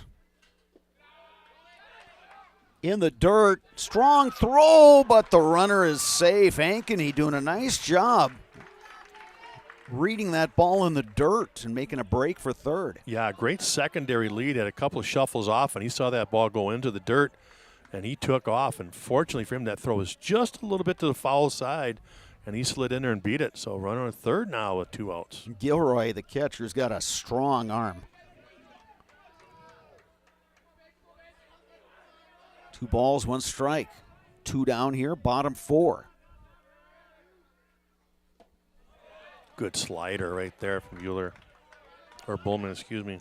He's just got such a nice mix of pitches, and he just looks like he's just up there throwing nice and easy. But, yeah, like you said, he can go off speed, and all of a sudden here comes that fastball at the eyes, and you get a hard time with it. Buer. Right center. To right center, long run. But Cam Carter tracks it down in the gap. Old Abe's threatened, but do not score. 4 complete here at Carson Park. It is Eau Claire Memorial 1, Arrowhead 0. You're watching high school baseball on Zaleski Sports. Asher Laston Exteriors is committed to craftsmanship, innovation, and outstanding customer service as Western Wisconsin's trusted gutter and gutter helmet experts. Our highly trained certified technicians can install gutter helmet onto new or existing gutters. Gutter helmet blends in beautifully with your home, can withstand the heaviest of rainfalls, and is backed by a lifetime transferable warranty. Save up to 20% with 0 down and no interest or payments for up to 18 months with seamless gutters and gutter helmet. Brought to you by Asher Laston Exteriors. Fleet Farm has everything you need for every season of life. From tending the vegetable garden season to planting 100 acres of crops season. Fleet Farm is your one-stop shop. Whether it's strawberry jam season, cook your walleye season, or his first set of wheels season. Fleet Farm is built for every season. Fleet Farm, built for real life.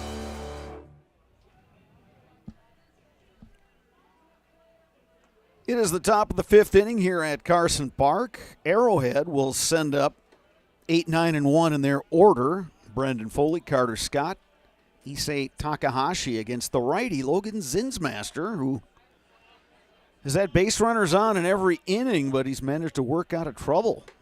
He's allowed 2 hits.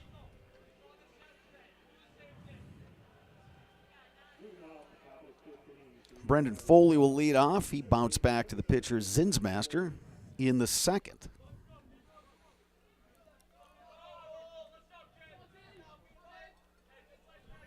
Still no activity in either bullpen.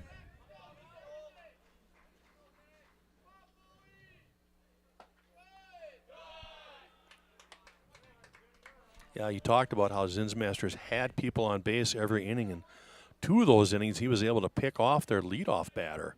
So Arrowhead helping him out by getting picked off, and then they shove defensively. And you touched on it earlier, Sparks, that Zinsmaster, when we've seen him, has come on in relief. So he's gone a couple innings, in his outings. Now this is inning number 5 of work for him. So maybe uncharted territory as a varsity pitcher.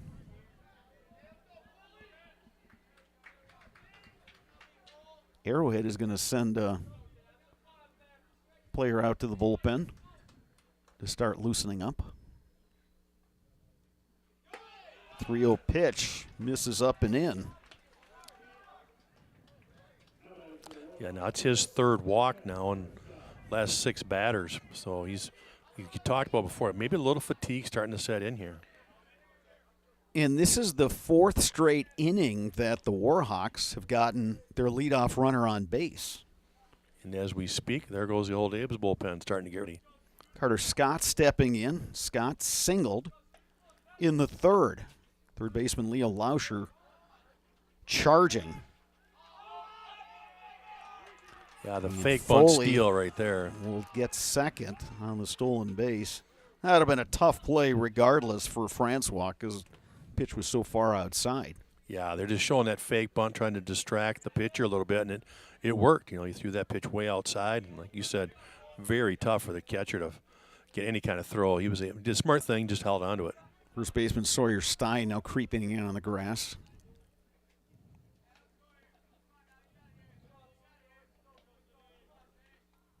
Foley the runner at 2nd. Scott takes a strike.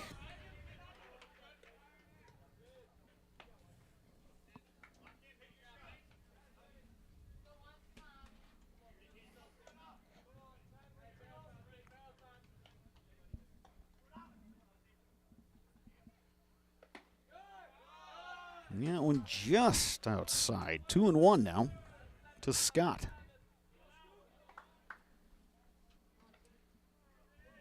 Well, Scott's not even looking down at the third base coach for a sign, so he's definitely going to be swinging away.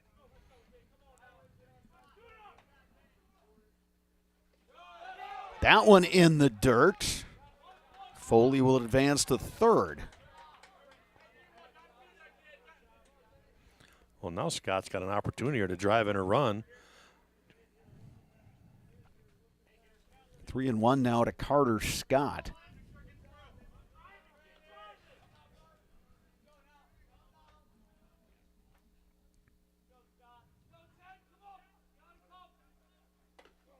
There's a strike. Good pitch from Zinsmaster. Corner infielders are in. Shortstop, second base, playing up just a bit. Lifted to left. Elliott Height is there. He makes the catch. The runner tags and will score. Brendan Foley crosses the plate. It's an RBI sac fly for Carter Scott. And this game is tied 1 apiece.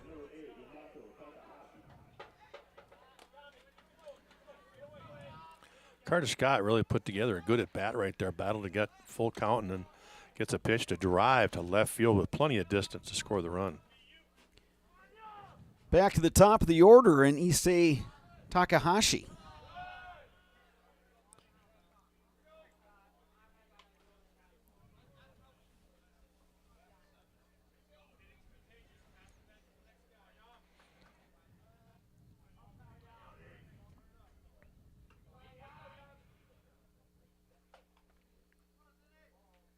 Zinsmaster has pitched well tonight, but in a little bit of a jam here in the 5th inning.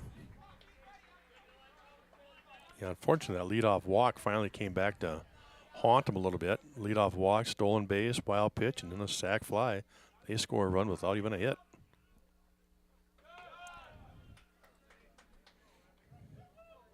You know, and interesting, too, with Francois seeing his first extended playing time as a catcher, this would be a time a catcher would go out and have a little chat with the pitcher and just, try to settle him down a little bit and get the bullpen arms some additional time to get ready.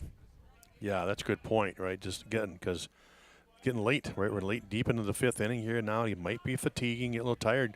Just let him catch his breath a little bit here. Here's a strike. 3 balls, 2 strikes to Takahashi. Good pitch right there on the outside edge.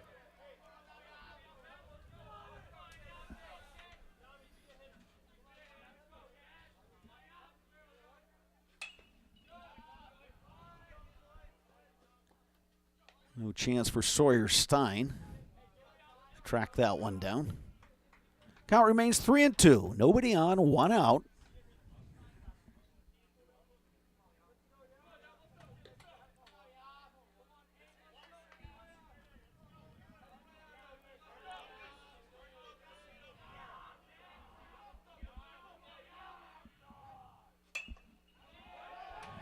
Takahashi trying to take a shot the other way.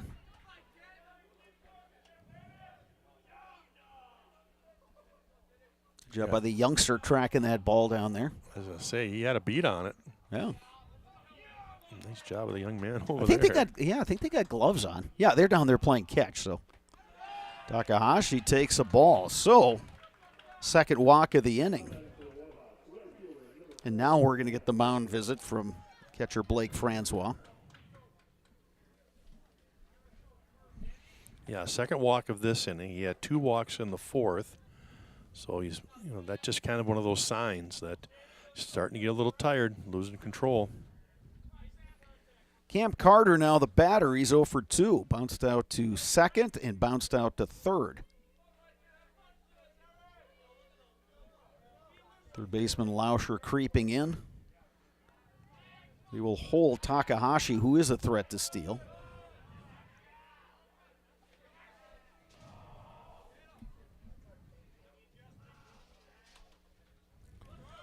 I think Takahashi's taking a different approach, a little bit shorter lead, and just get a good jump. Because he's getting back no problem. Yeah, I would think with 1 out they would get him in motion, especially now you've got 2, 3 hitters coming up next. Takahashi not going. Yeah, as a coach, this is one of those tough situations. Do you send him or do you let the count kind of work for you? Because he has walked guys now. We talked about 4 walks now in their last inning and a third, so maybe you work the count a little bit and see if he's going to walk them.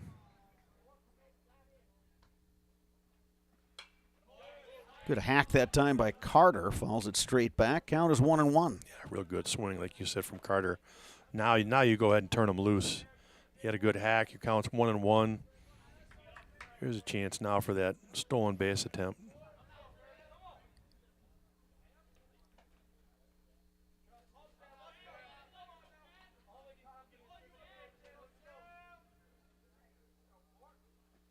Takahashi staying put over there at first. Count is 2-1 to Cam Carter. Yeah, if this were the 6th or 7th inning, Sparks, I would expect Takahashi to be going, but I'm kind of thinking along the lines that that you are. You got Zinsmaster who, is throwing a lot of pitches. He's walked a number of guys. I think you just, tell your hitter, hey, if you get one across the heart of the plate, take a hack at it. Otherwise, we'll be content to play station to station here. And now he runs the count to 3-1. Yeah, the last 3 innings for sure he's gone deep into counts. He did that in the first inning, Zinsmaster did, but he worked out of trouble in that inning.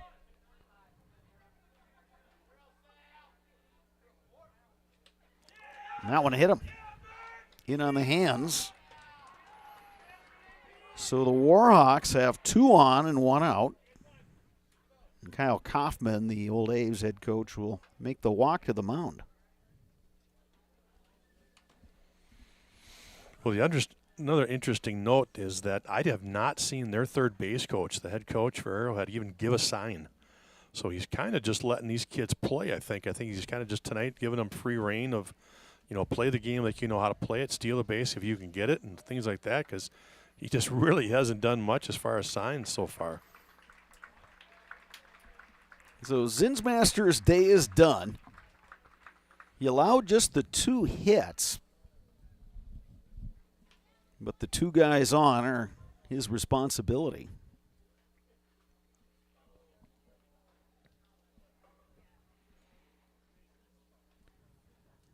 Nine guys reached base against Zinsmaster. He did pick off 2 of them.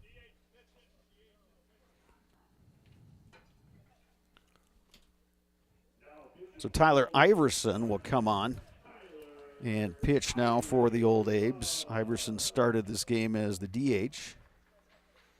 Yeah, he threw a couple of innings on Wednesday night against North. He ended up picking up the loss in that game. But he's obviously a young man who's done a lot of innings and used to these situations.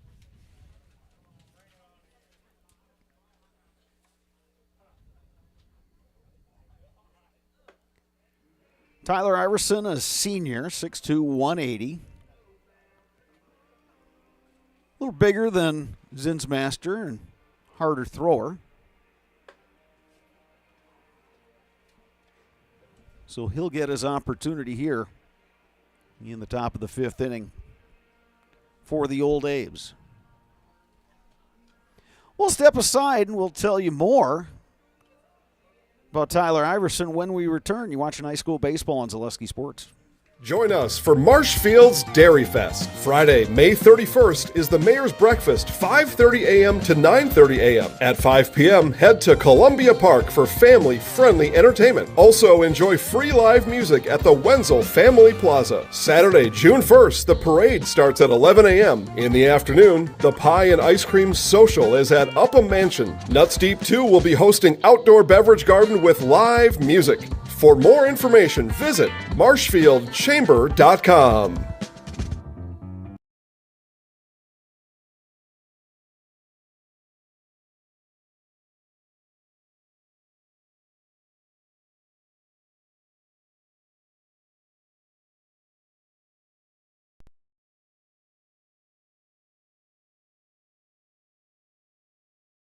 Why work for Staub Construction?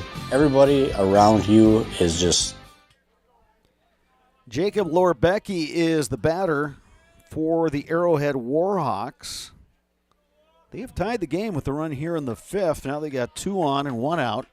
Tyler Iverson on in relief for the Old Abes.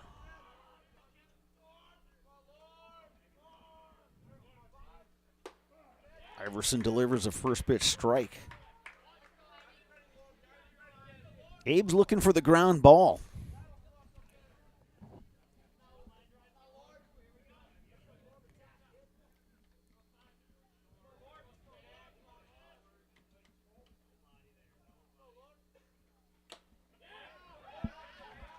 Foul tip for strike 2.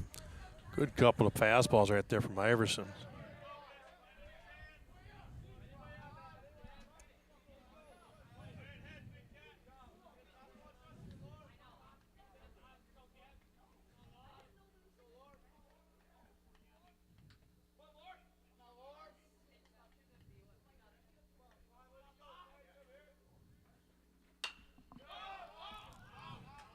That one is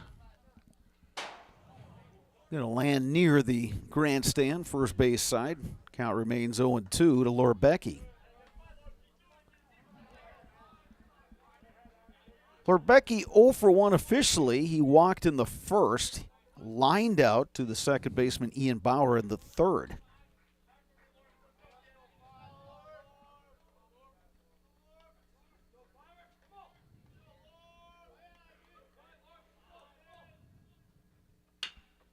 Ground ball left side, and that's going to sneak through. They will send the runner, and he will score. Issei Takayashi crossing the plate. RBI single, Jacob Lorbecki. And the Warhawks have grabbed a 2-1 lead. Yeah, Lorbecki, great job. He saw 3 fastballs, and then all of a sudden Iverson came with a curveball, and he stayed back and drove it through the hole there for the RBI. And that one was perfectly placed between the third baseman Lauscher and the shortstop Buer. Here's Brady Carpenter. Still only 1 out.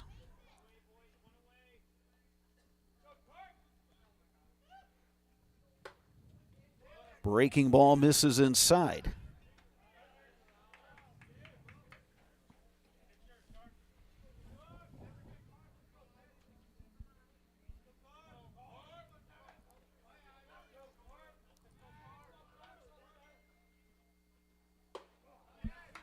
Here's a fastball for a strike, 1-1 to Carpenter.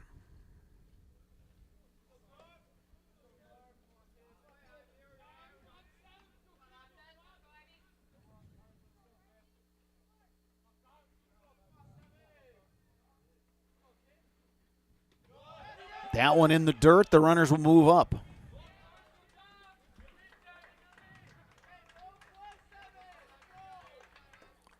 Yeah, tough break right there for the old A's. Unable to block that one because now all of a sudden that takes away your double play ball and puts 2 guys in scoring position. Second and third and just 1 out. So everybody in on the infield for the old A's. Going to cut off this run at the plate. 2-1 is the count, 1 down. Good pitch from Iverson, 2-2. Yeah, Carpenter not happy with himself letting that fastball go by.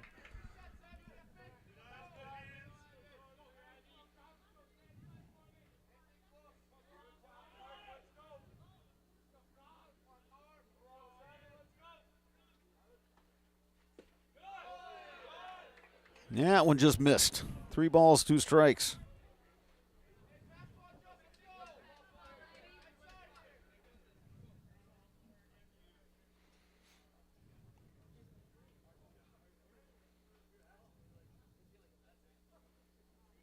Got to do a little housekeeping here with a full count.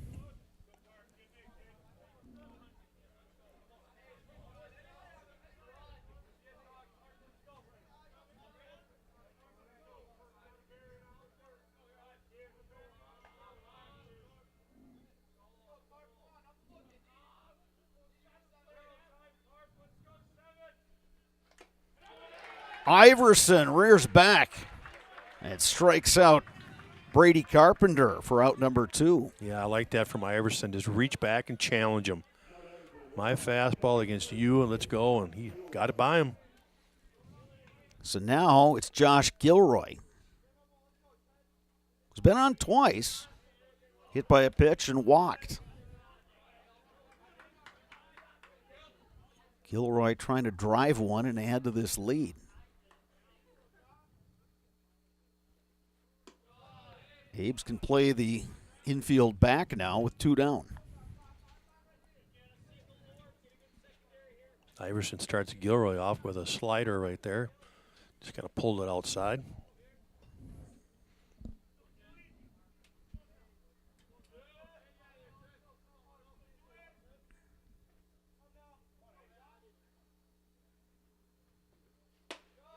Gilroy takes upstairs, 2-0.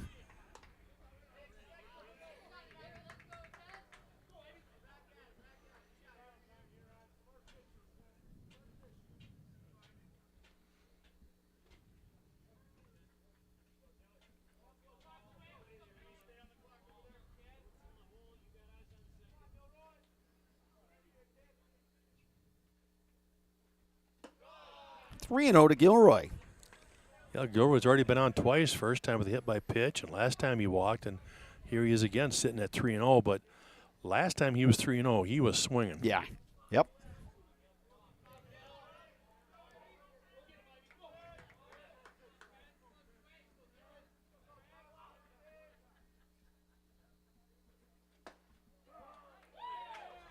Strike called.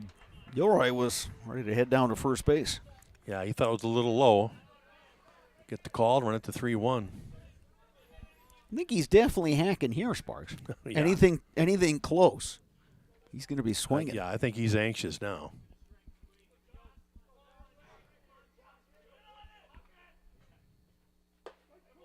That one on the outside corner, 3-2. Now that's a good pitcher's pitch right there from Iverson. Fastball on the outside black. That's a great 3-1 pitch to get this back to 3-2.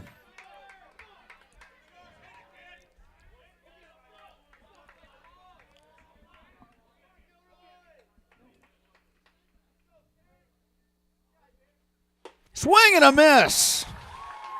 Iverson strikes out Gilroy with a pair of runners in scoring position. However, Warhawks pick up a couple of runs, and they lead it 2-1 as we head to the bottom of the fifth inning. You're watching high school baseball on Zaleski Sports. Why work for Staub Construction? Everybody around you is just family.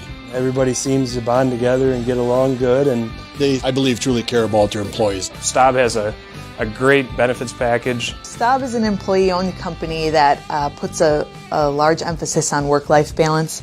And everybody wants to see everybody succeed. It's a good place to work. Join the team at Staub Construction. Apply now at staubco.com.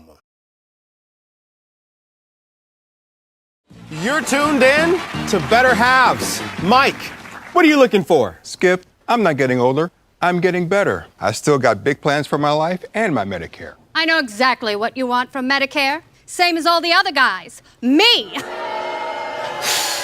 Hey, Mike, I'm Sheila from Security, and I'm just like you. In fact, I'm from your neighborhood, and I've got a Medicare plan that treats you like you. Did it just get better in here?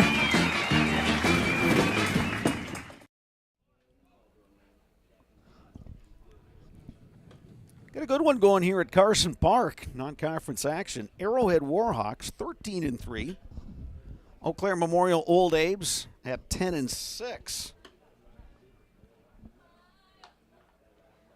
Abe's picked up a run in the third.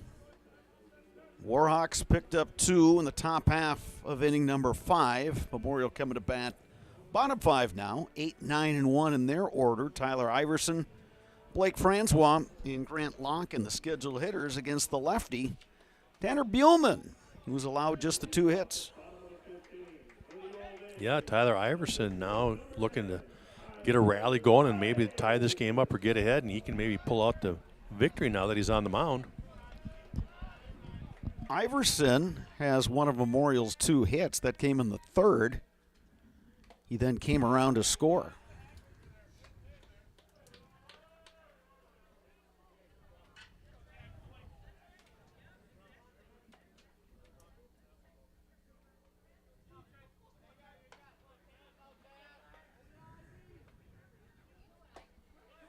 That one right on the corner. It's quickly 0-2. Old Abe's have somebody else loosening up now in that bullpen. It's another right-hander. Yeah, I think it might be Sawyer Stein, actually. I know they wanted to get him up for at least an inning tonight.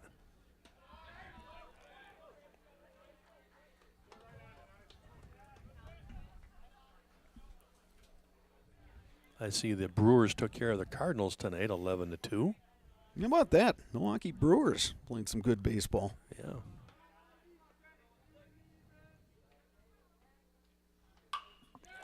Line drive base hit. Iverson, big turn at first. He'll stay there. 2 for 2, Tyler Iverson. And both of them just ropes to left field. A couple of real good hits for him tonight. And a good way to start out the bottom of the fifth.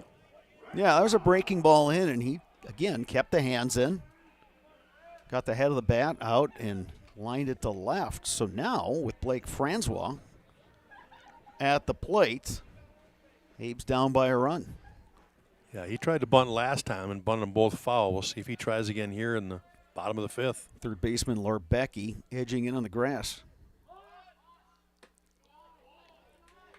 Pulls back, takes a ball.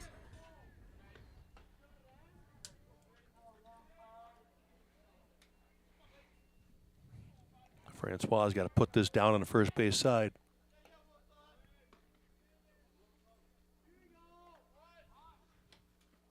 That's what he was thinking, but couldn't get the bunt down. One of those, if he could get it past the pitcher, given where the second baseman's playing. Yeah, we called that a push bunt. You're right. If you can push it past the pitcher, you're actually going to end up with a base hit. Iverson has his lead at first. And Francois comes up empty. Ball and 2 strikes.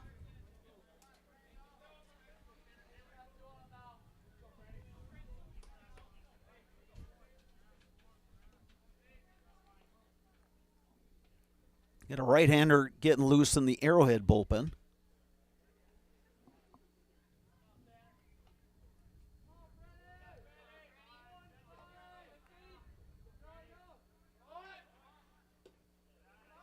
Francois pulls back, takes a ball. It's 2-2.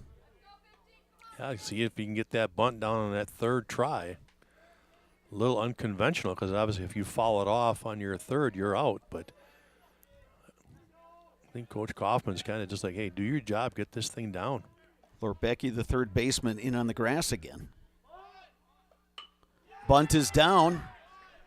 Fielded by Buhlman. He'll go to first for the out. Francois gets the job done. Yeah, third time's the charm. It's always the toughest when you got 2 strikes, but good concentration that time. He got it down and did his job.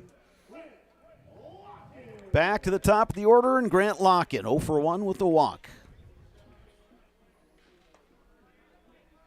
Francois getting a lot of congratulations as he heads back to the dugout.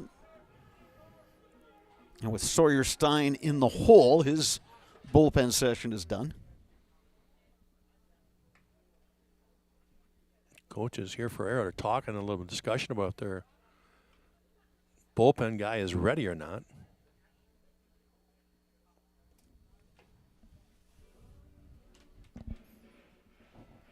Yeah, Buhlman has pitched a really good game. Yeah, just 1 run on 3 hits here through 5 1/3, or excuse me, 4 1/3.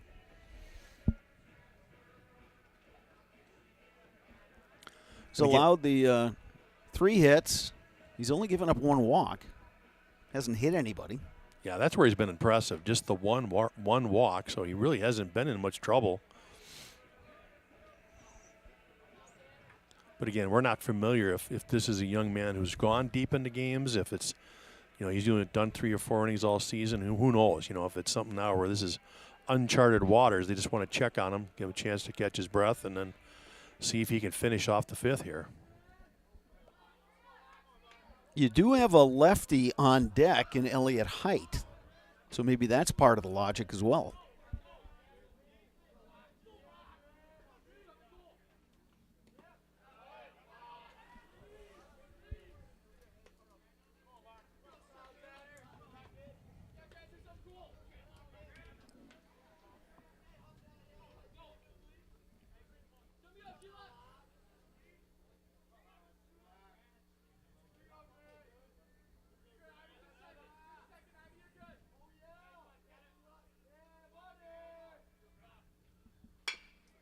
Lock and bouncing ball left side. Carter Scott throws across to get the out. Yeah, he took a peek at third, but that would have been a bang-bang play, and he was smart just to take that one and fire it over to first, make sure you got your second out of the inning. So Iverson moves to third, but there are 2 outs for Elliott Height. Height 1 for 2.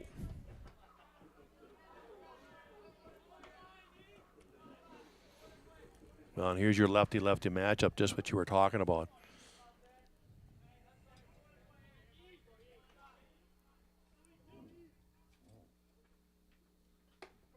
Height takes a strike.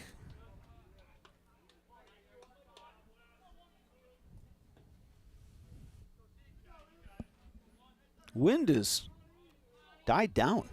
considerably. Yeah, it's almost like it's not there now.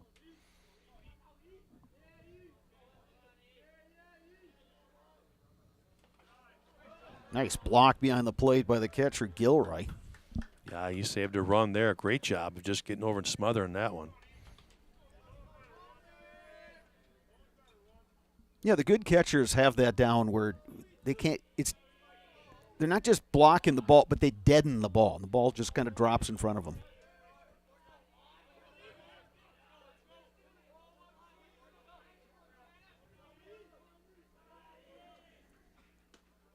Breaking ball misses outside, 2-1.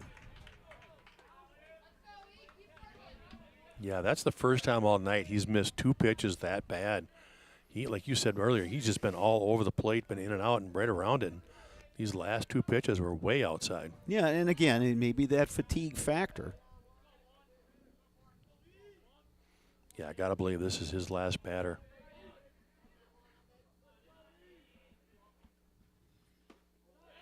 Height takes outside, 3-1 now.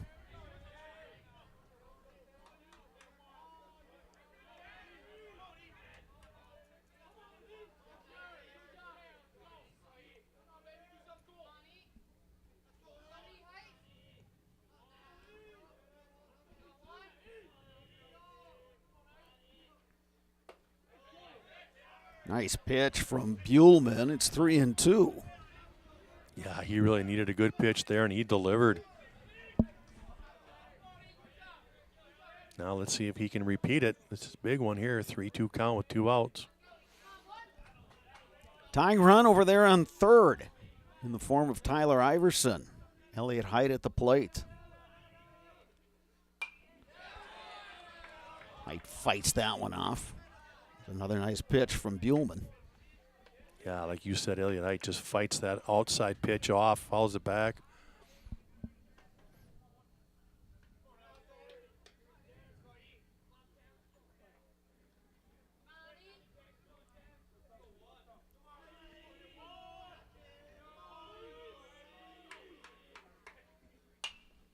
Height pops it up on the infield. Who's going to get it? Lorbecki, the third baseman, is there. Old Abe's threaten but do not score. We are through 5 complete. Arrowhead leading Memorial by a score of 2-1. You're watching high school baseball on Zaleski Sports. Culligan Water delivers. From your first call to your first sip to your first soak. Culligan, give us a tap. The only water that comes with a van. Today's game is brought to you by Toyson Ford. Stop in at Toyson Ford to pick out your new ride. Come see why all your friends and neighbors say you'll find a friend at Toyson Ford. An SC Swiderski apartment or home is certain to be where you want to live, work, and play throughout the Chippewa Valley. No matter where you live, look to SC Swiderski to make you feel right at home. Wall-to-Wall Carpet One, located on East Hamilton Avenue in Eau Claire. Give Wall-to-Wall Carpet One a call at 715-598-4485. Since 2009, Momentum Baseball Academy has been leading baseball instruction in western Wisconsin. Momentum Baseball Academy, official partner of the Eau Claire Express.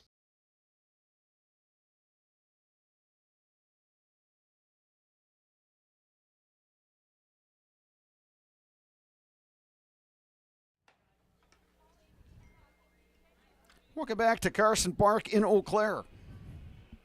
Got a real good one going here tonight. Non-conference action between the Arrowhead Warhawks and Eau Claire Memorial Old Abe's. Warhawks get their 2 runs in the 5th inning to move ahead. Abe's got a runner over to third, but couldn't bring him across. So here in the 6th, Arrowhead will send up 6, 7, 8 in their order. Brady Beck, Nico Frangopoulos, and Brendan Foley.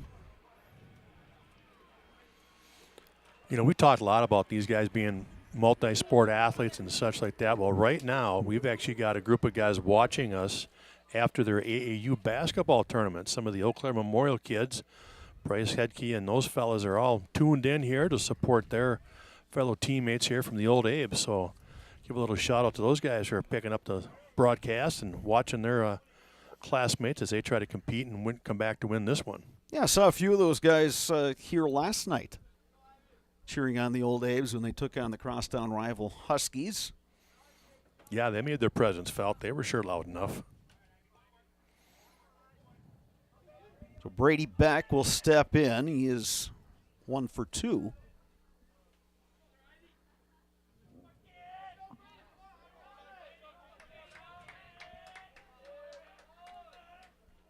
Sparks, we've both gotten texts from people talking about the Northern Lights. Oh, there you go, yeah. Hopefully tonight we can finish this game and get a chance to view them. A little hard to see them with the stadium lights on.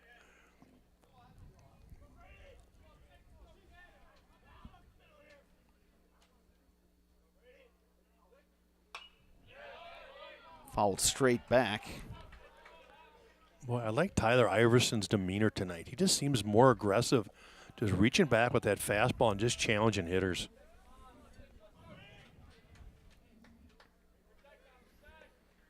Oh, and 2 now to Beck.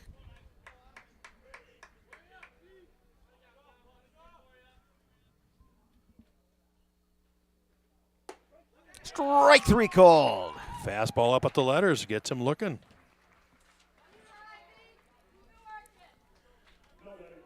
Nico Frangopoulos now stepping in. He's 0 for 2. Grounded to second, flew out to right. You know, Iverson is one of the hardest throwers we've seen this year.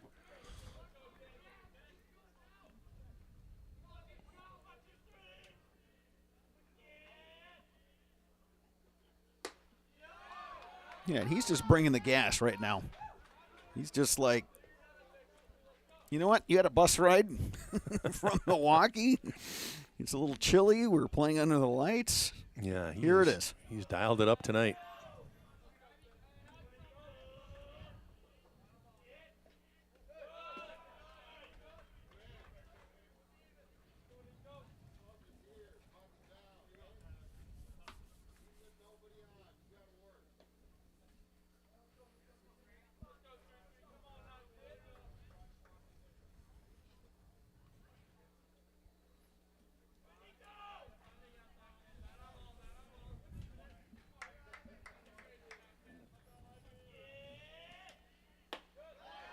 High gas there. High and inside. And that's one of those pitches, Sparks, that, you know, when you're a batter and you know you get a hard thrower, you got to make that decision pretty early on. So you're picking it out of his hands and thinking, all right, that's coming for the heart of the plate. But then it starts riding up and in on you, and that's not a good feeling when you're a hitter.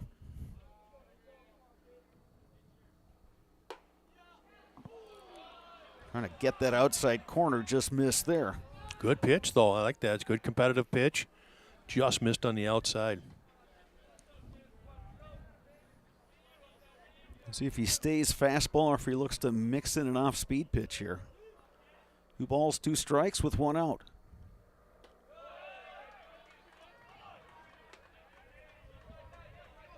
Tried to get him to chase the fastball up. Good discipline right there.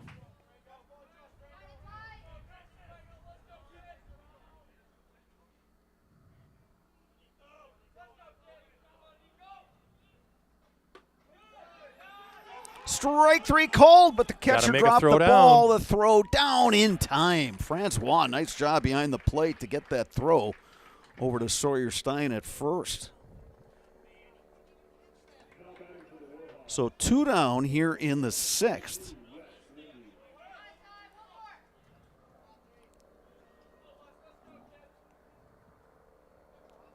And we're going to get a pinch hitter here for Brendan Foley. Wes Lindy, right? Number 3.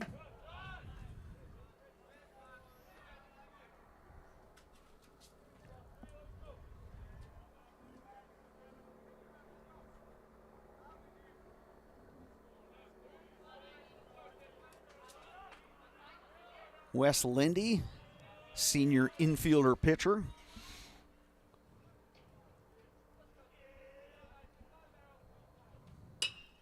Lifted in the air to shallow center. Ian Bauer, the second baseman, will do the honors. Warhawks retired 1-2-3 in their half of the 6th. Old Abe's coming up.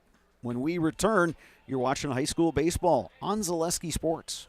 Asher Laston Exteriors is committed to craftsmanship, innovation, and outstanding customer service as Western Wisconsin's trusted gutter and gutter helmet experts. Our highly trained certified technicians can install gutter helmet onto new or existing gutters. Gutter helmet blends in beautifully with your home, can withstand the heaviest of rainfalls, and is backed by a lifetime transferable warranty. Save up to 20% with zero down and no interest or payments for up to 18 months with seamless gutters and gutter helmet. Brought to you by Asher Laston Exteriors. Fleet Farm has everything you need for every season of life. From tending the vegetable garden season to planting 100 acres of crops season. Fleet Farm is your one-stop shop. Whether it's strawberry jam season, cook your walleye season, or his first set of wheels season. Fleet Farm is built for every season. Fleet Farm, built for real life.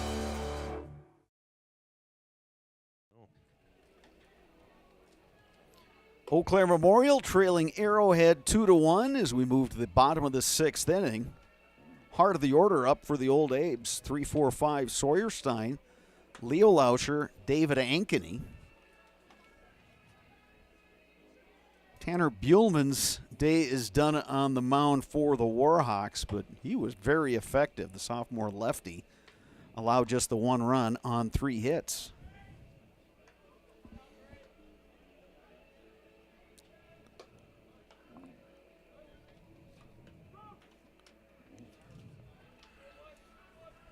Bob, I'm trying to find a number here of this pitcher for you, and I'm trying to either 12 or 13. 12? 12 it is. Yes, that's number 12. Graydon Lythen.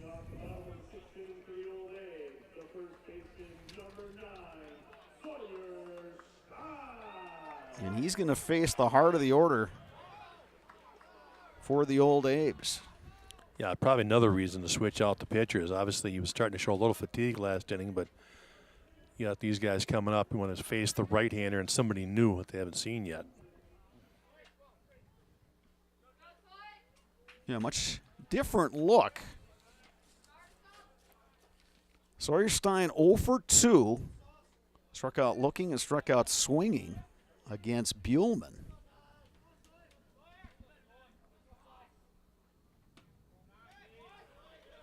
Stein takes that one inside for ball 1.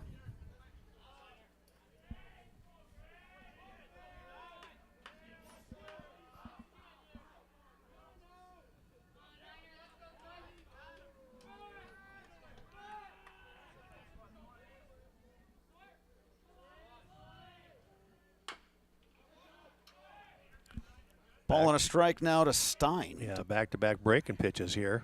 Breaking balls.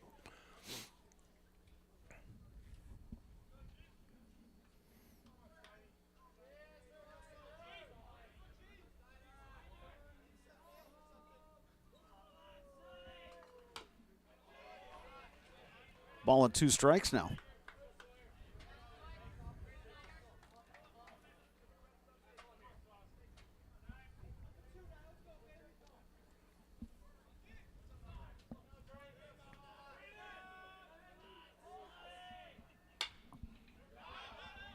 Stein sends that one well out of the park, off onto Carson Park Drive.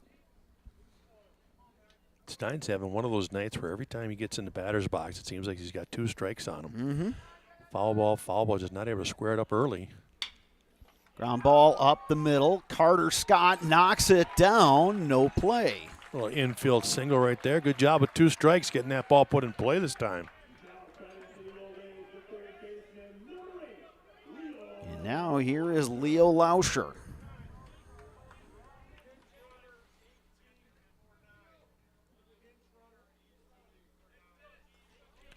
Old Abs are going to use pinch runner here for Stein.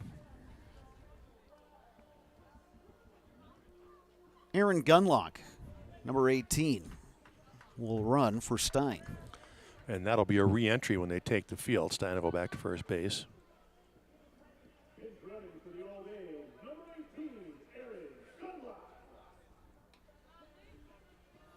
So Gunlock, the runner at first, nobody out, and here's Leo Lauscher.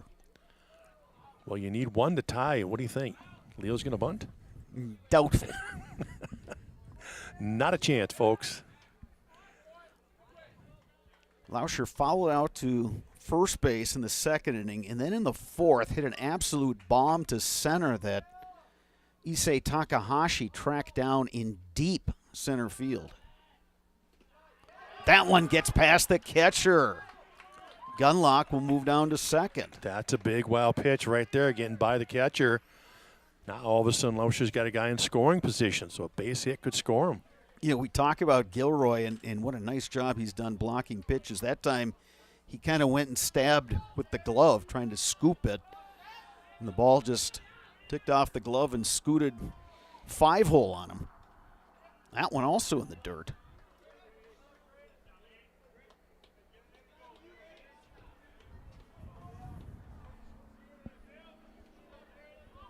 See if Leo Lauscher can find a pitch he can turn on. If he hits one as far as he did last time, it'll end up halfway on the football field. 3-0 now to Lauscher. Yeah, and all three in the dirt. Boy, you want to be real careful with Lauscher. Yeah, he's with his going power. to definitely have the 3-0 green light, that's for sure.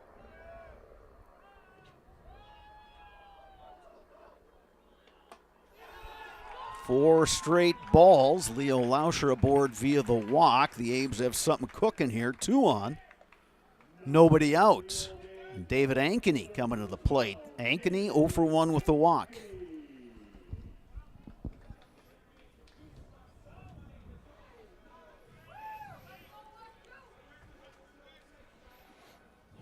Kind of an interesting decision now. First and second, nobody out.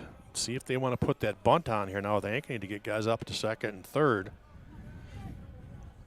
You got Bauer and Buer behind who have had good nights. And here's what's interesting, Sparks. You look at 5 through 9 in the order. The only guy that's gotten a hit is Tyler Iverson, the 8-hole hitter. He's got a pair of hits. And he swings right through that bunt. Didn't get it down.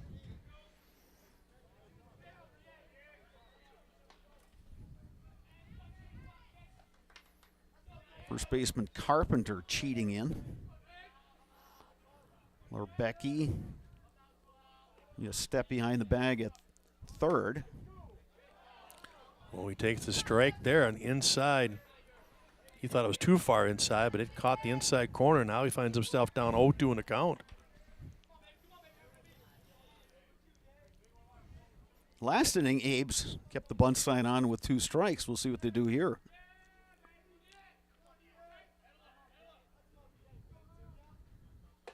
Swing and a miss. Throw down to second. Gunlock back in. I think that ball actually hit Gunlock. So now with 1 out, Ian Bauer comes to the plate. Looking to drive the ball. Warhawks looking for a ground ball.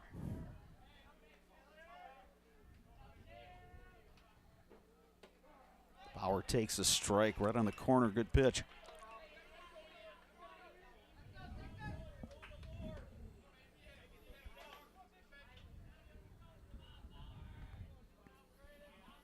First baseman's up quite a bit.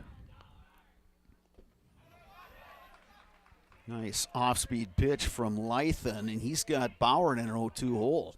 Yeah, all of a sudden he's found his rhythm on the mound. He's come back with some real good pitches.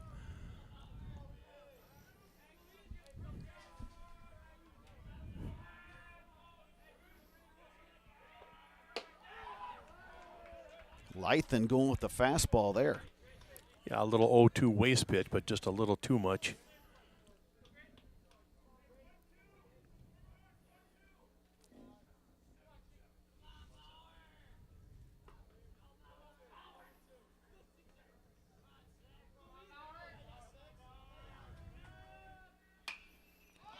Bauer pops it up. I don't know why the runner's going from second. He did not see the player, didn't know how many outs. That's going to cost the old Abes. Warhawks get out of the inning. Abes had 2 on, nobody out. They come up empty. 6 complete here at Carson Park. Arrowhead leading Memorial 2-1. You're watching high school baseball on Zaleski Sports. Join us for Marshfield's Dairy Fest. Friday, May 31st is the Mayor's Breakfast, 5:30 a.m. to 9:30 a.m. At 5 p.m., head to Columbia Park for family-friendly entertainment. Also, enjoy free live music at the Wenzel Family Plaza. Saturday, June 1st, the parade starts at 11 a.m. In the afternoon, the Pie and Ice Cream Social is at Upham Mansion. Nuts Deep 2 will be hosting outdoor beverage garden with live music. For more information, visit marshfieldchamber.com. Why work for Staub Construction? Everybody around you is just family. Everybody seems to bond together and get along good, and They, I believe, truly care about their employees. Staub has a great benefits package. Staub is an employee-owned company that puts a large emphasis on work-life balance. And everybody wants to see everybody succeed. It's a good place to work. Join the team at Staub Construction. Apply now at staubco.com. We move to inning number 7 here at Garson Park. Been a good ball game between the Arrowhead Warhawks and the Eau Claire Memorial Old Abes. The visitors leading this one 2-1. They will have 9-1-2 in their order coming up to face Tyler Iverson, second pitcher used by Memorial tonight. Well, you said it. It's been an excellent game tonight. No errors by both teams.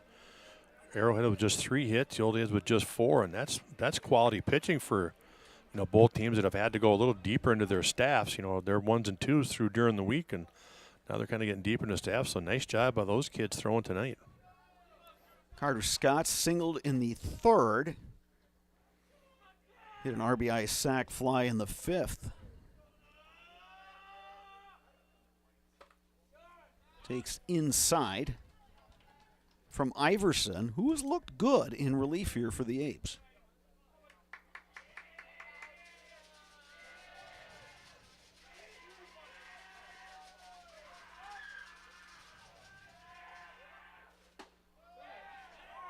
Ball and a strike.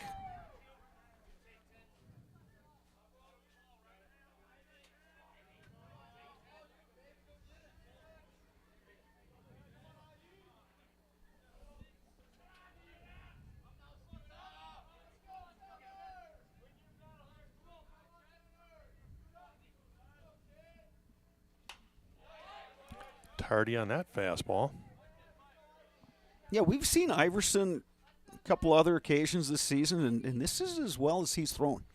Yeah, that 6th inning was just outstanding. He looked in control, trusted his fastball, was blowing it by guys. So he's hoping to continue that here in the 7th.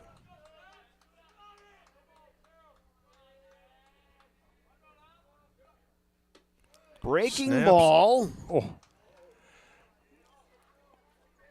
The catcher, Francois, turned and looked at the home plate umpire and said, I'll be honest, Carter Scott, the batter, was heading to the dugout. Yeah. he was fooled. He thought it was a strike. He was heading home, and all of a sudden he had to reverse it and come back and hit with a 2-2 count now.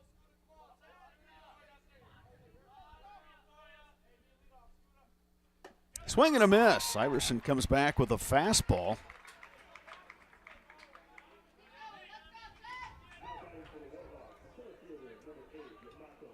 Iverson has struck out 5 of the last 6 batters he's faced. Back to the top of the order, and Issei Takahashi. 0 for 2, but he walked and scored in the 5th.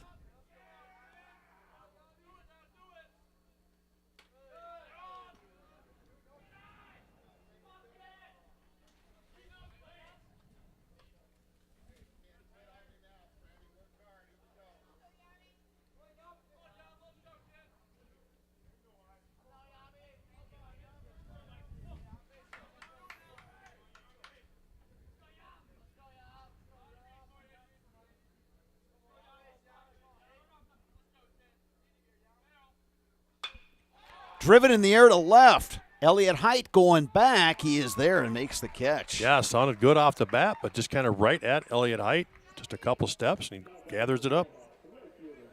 Takahashi hit it well. But Height able to track it down. 2 down now here in the 7th. Camp Carter to the plate. Carter 0 for 2. He was hit by a pitch in the 5th.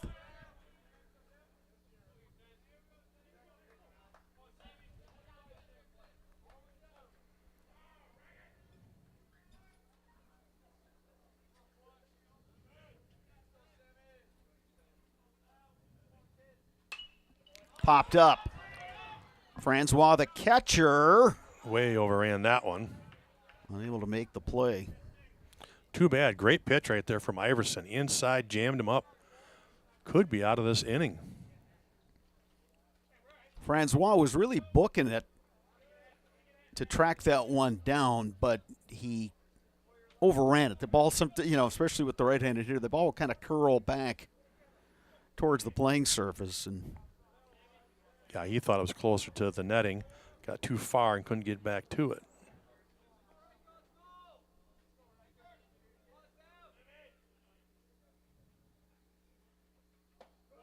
Good pitch. Carter takes a strike. Iverson with a good answer right there. Comes right back at the fastball, inside corner at the knees. No balls, 2 strikes. Nobody on, 2 outs. Top is 7.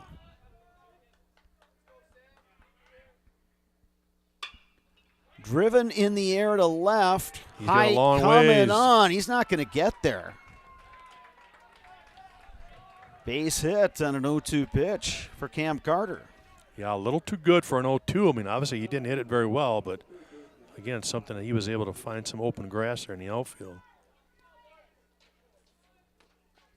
Height hustling in, but again, you're playing an unfamiliar opponent. You don't really have a book on anybody, and so your coaches aren't telling you, come on in on this guy, move over here for this guy, et cetera, et cetera. You're playing just a, typical, relatively deep left field. And well, it was hard to get a jump on that one because it was a full swing and it sounded good off the bat.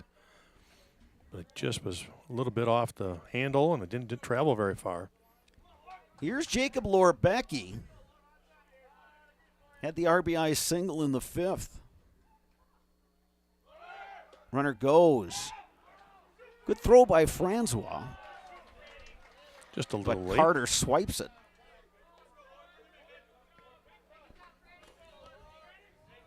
Pitch was ruled a strike to Lorbecki.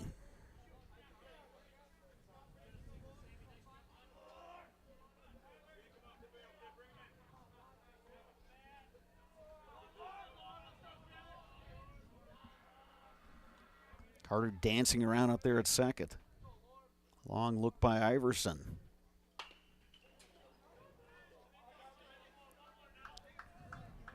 Now Lorbecki finds himself in an 0-2 hole.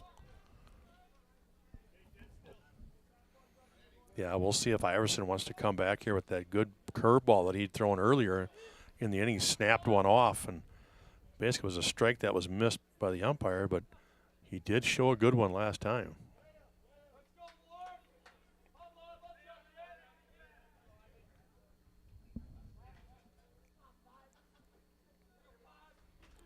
If he goes fastball here, he needs to go fastball up or fastball off the plate outside.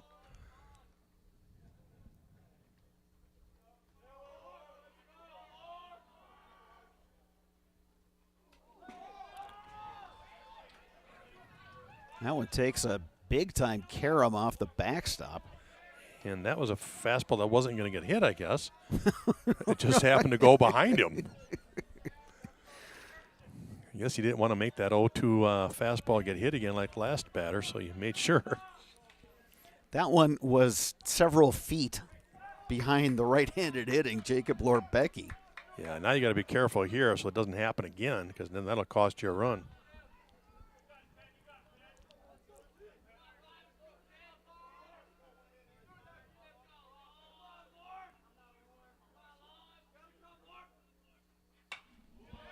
Good hack by Lorbecki to stay alive. Yeah, good pitch right there on the outside, and he fouled it back.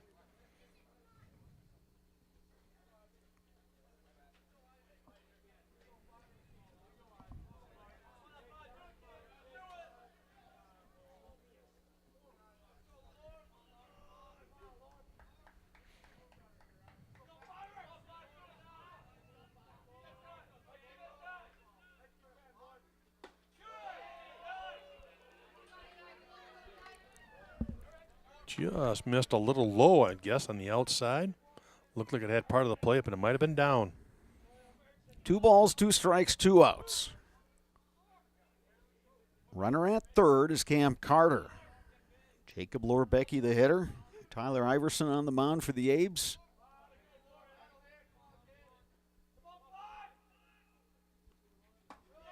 That one upstairs, count is full.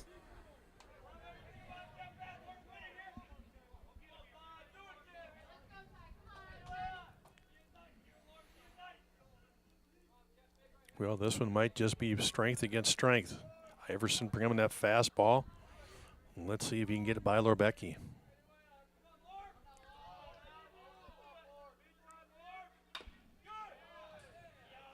Good at bat. Continues.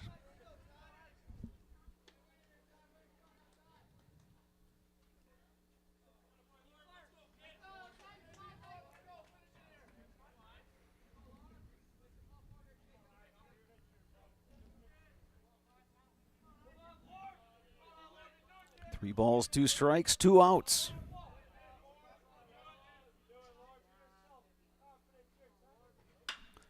Driven to left.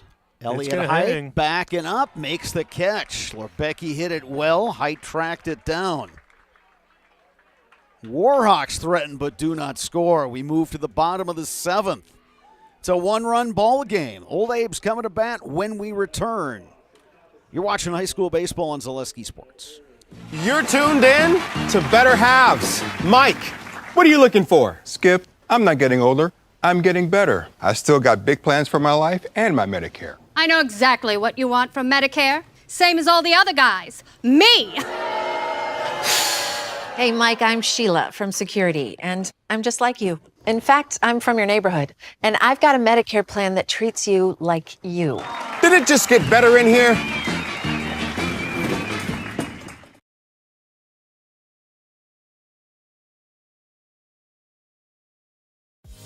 Culligan Water delivers. From your first call, to your first sip, to your first soak. Culligan, give us a tap. The only water that comes with a van.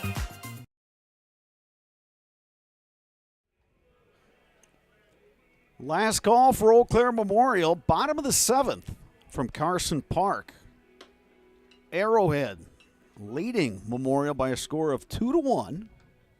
Each team with 4 hits tonight. Neither team has made an error. It's been a really clean game, well-played game.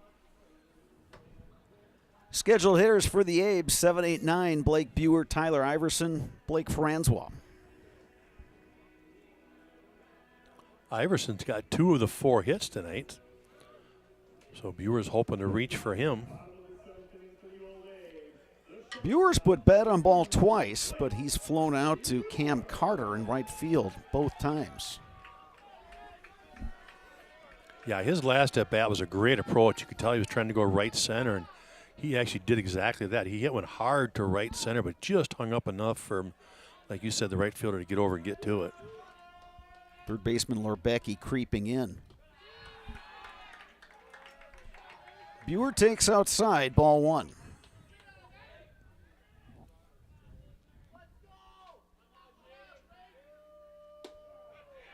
Here's a strike, 1-1. Graydon Lythen on in relief for Arrowhead. His second inning of work, and he's ahead in the count to Buer, 1-2. Yeah, caught the black there on the outside corner.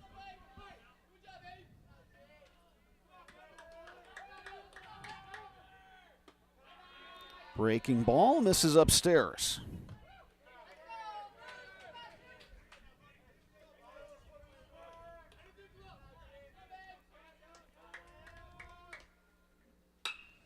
Buer to center field, now drifting over towards right. Cam Carter is there and makes the grab. Third time today, Buer has flown out to right.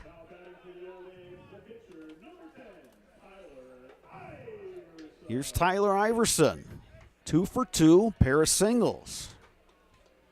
He scored the Abes' lone run in the 3rd inning.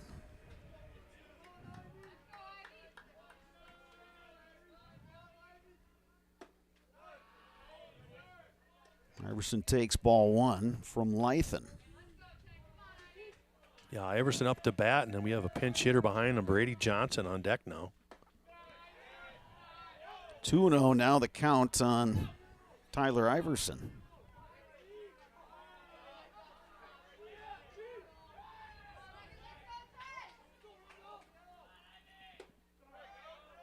Here's a strike, 2-1.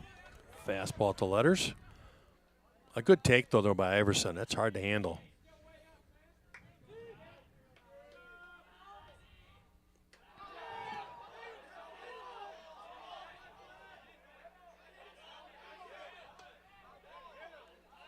Abe's saying that it hit him.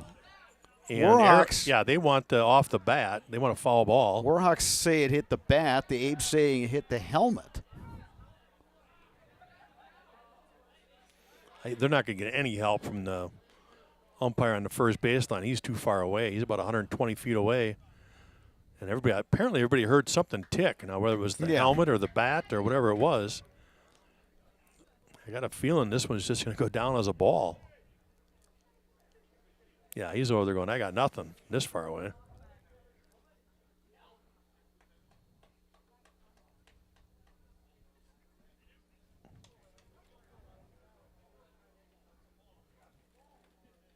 So it's ruled a ball. 2 balls and a strike. Tyler Iverson batting with 1 out.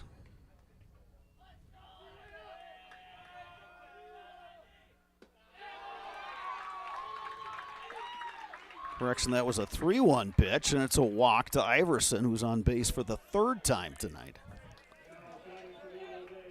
So Brady Johnson, he pitched the Abes to a win last night against Eau Claire North. Pinch hitting for Francois, who is 0 for 1 with the sacrifice.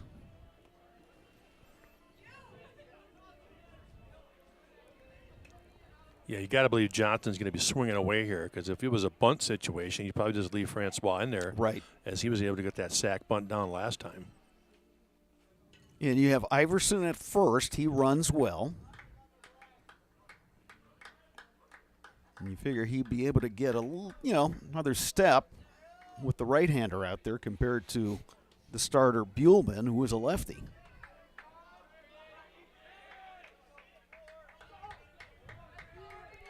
Third baseman Lerbecki cheating in. Good pitch from Lythen.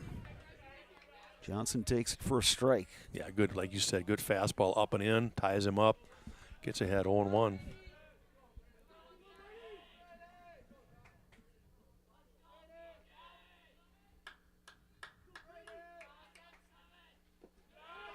Good scoop out of the dirt by the catcher Gilroy.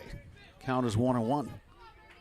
Yeah, I just don't think the old Abs are going to try to steal on Gilroy. We certainly see enough of him throwing that seed down to second base.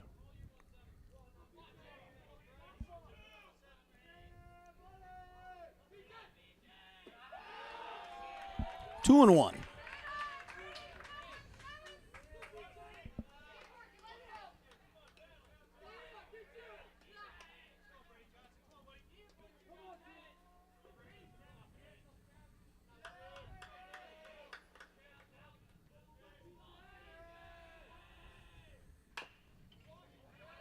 Good hack by Johnson. Count 2-2 now.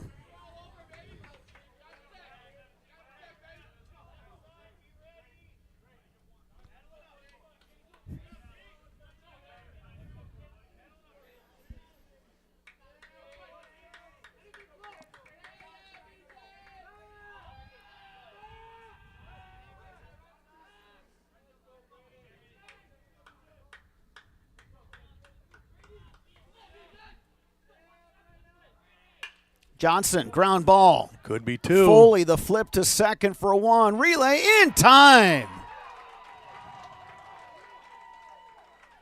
Warhawks turn the double play to end it. 4-6-3. And that's how this one ends. Arrowhead edging Eau Claire Memorial in an outstanding game, 2-1 the final. 2 runs on 4 hits, no errors for the Warhawks. 1 run, 4 hits, no errors for the Old Abes.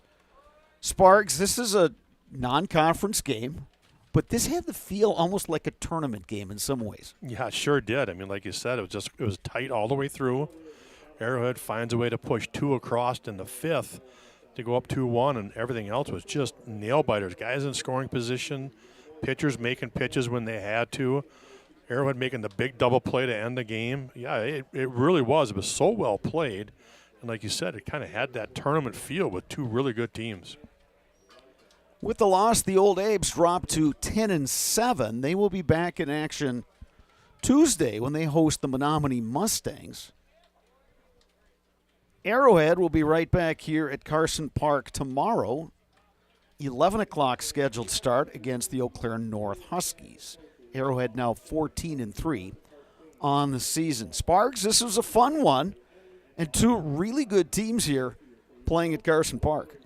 Yeah, good game today, and like we said, 2-1 final score, well played.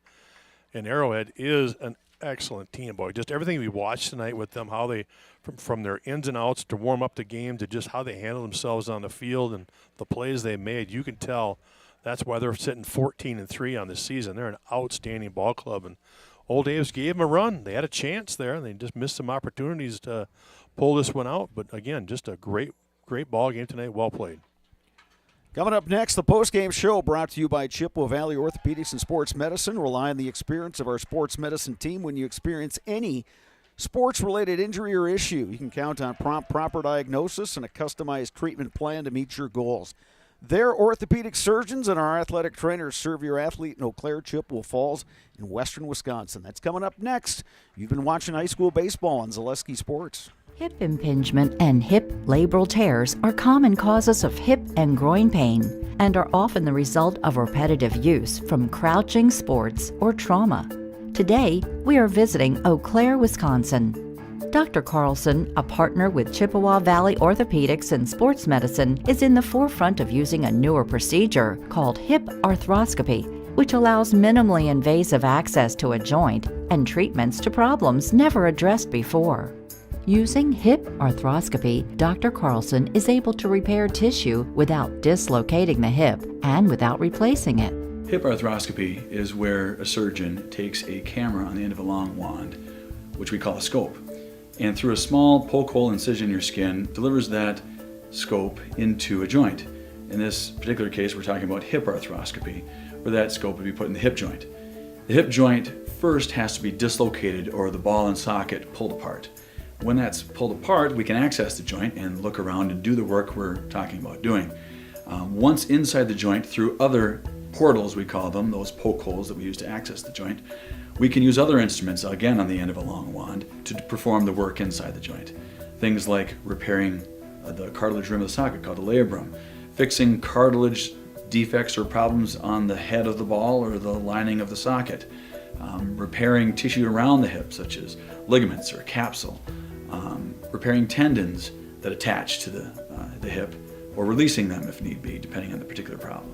Dr. Carlson's goal is to eliminate the segment of untreated patients or patients with delayed treatment who have curable hip pathology, educating potential patients and their providers that these symptoms are not things they need to live with, or that they are not from their back or groin pulls or early arthritis.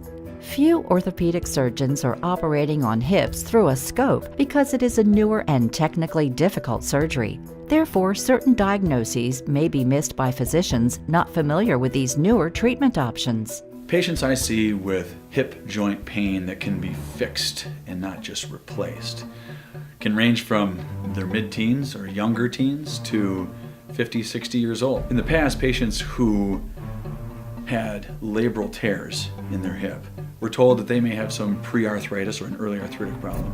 They may be told that they were just prone to frequent groin pulls in the sport of their choice. And taking some time away from their sport, they may sometimes be able to return to the sport with just continued pain. And fortunately now, with our knowledge of the concept of labral tears and our ability to treat that problem, we can take people who are otherwise just waiting 20 years to undergo a hip replacement, or just feeling that they can't ever participate in that activity because they'll just keep getting groin pulls.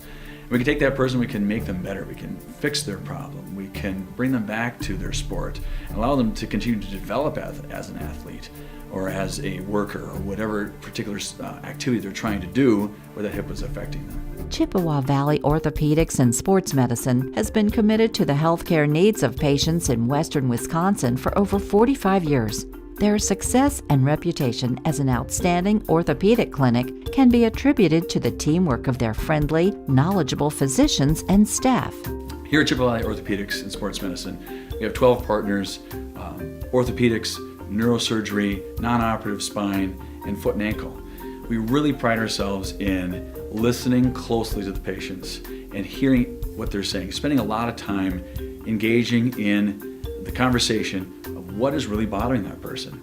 After meeting with the patient, Dr. Carlson determined that his difficulties had all been related to painful hip impingement. It was incredibly important for me to meet with a doctor that understood sports and athletics and kind of just how I wanted to continue that lifestyle instead of just kind of shutting it down. So meeting with someone like Dr. Carlson was incredibly important to me because he understood how I still wanted to be active after a surgery and still wanted to maintain my daily lifestyle. While visiting with Dr. Carlson, we learned that he grew up skiing and continues to ski competitively across the country and also enjoys hunting, fishing, and hiking. He is passionate that his patients' goals are his goals. Whether it is getting them back to playing with their kids, working aggressively, or competing in sports, his patients are more active and enjoy their lives. When I see those people so happy with themselves, so happy with their decision to have this fixed or to go through this process, as scary as it sometimes is, if you don't know what's on the other side, it's so satisfying for me.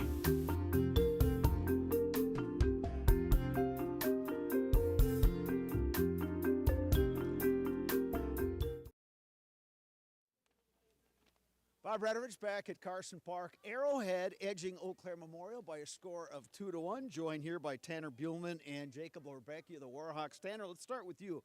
You get the start tonight. What's your mindset? You're playing an unfamiliar opponent. You're pitching in a setting like Carson Park. What's your plan when you took them out tonight? Just attack the zone, be consistent, and give my team a quality start and keep us in this ball game. This is a different kind of situation because normally you're playing teams from your area that you know pretty well, guys you've played against. Now you're coming up here playing a team you've only heard about, probably read about. Do you like that better, or do you just say, okay, I'm just going to trust my stuff and just go out there and throw? Yeah, definitely. It's a little different, but I definitely just tell myself to trust my stuff and go to work. Tell me about that play when you're a center fielder. Issei Takahashi tracks down that ball that Leo Lauscher just clubbed out to center. He tracked it down. What are you thinking when you're watching that ball fly out there? I'm thinking, please don't go out. That would be terrible. But big props to him on that track down. It was beautiful. Couldn't ask for much more.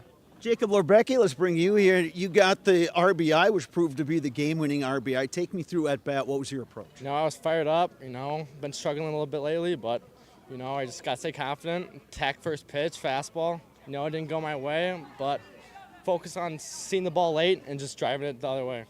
I'll ask both of you guys. Tell me about this trip. I mean, when you guys looked at your schedule early in the season and said, we're going to Eau Claire, what's your thought, or how did you guys handle this trip? We were excited and getting ready for a non-conference. Every game matters to us. We want to go on, no matter where we go, we just want to go in there and kick everyone's butt. I asked you this when we were walking over, just playing in this setting. It's an old, Hank Aaron started his career here way back in the 1950s. Bob Uecker played in this park for the Eau Claire Bears. You guys get this chance. You guys get a chance. Obviously, when you get on the field and the game starts, it's about baseball and you want to win. But do you guys, think, hey, we get a chance to soak up some history? Oh, yeah, for sure. During the time when we were taking ins and outs on the field, before I started getting warmed up, just, took a deep breath in and looked and admired this place while the sun was going down. It's a beautiful place to play ball. Gentlemen, you guys are in the Zaleski Sports Highlight House. I think you know how this works. All right, I'm going to hand you the microphone. I'm going to get out of the way. When Logan gives you the thumbs up, go do your thing.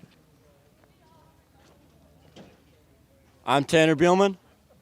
And I'm Jacob Lorbecki. And we're in the house. Thank you, gentlemen. Thank you. We appreciate it. You got one more game tomorrow against Eau Claire North. Best of luck to you guys on that one. Thank you, of course.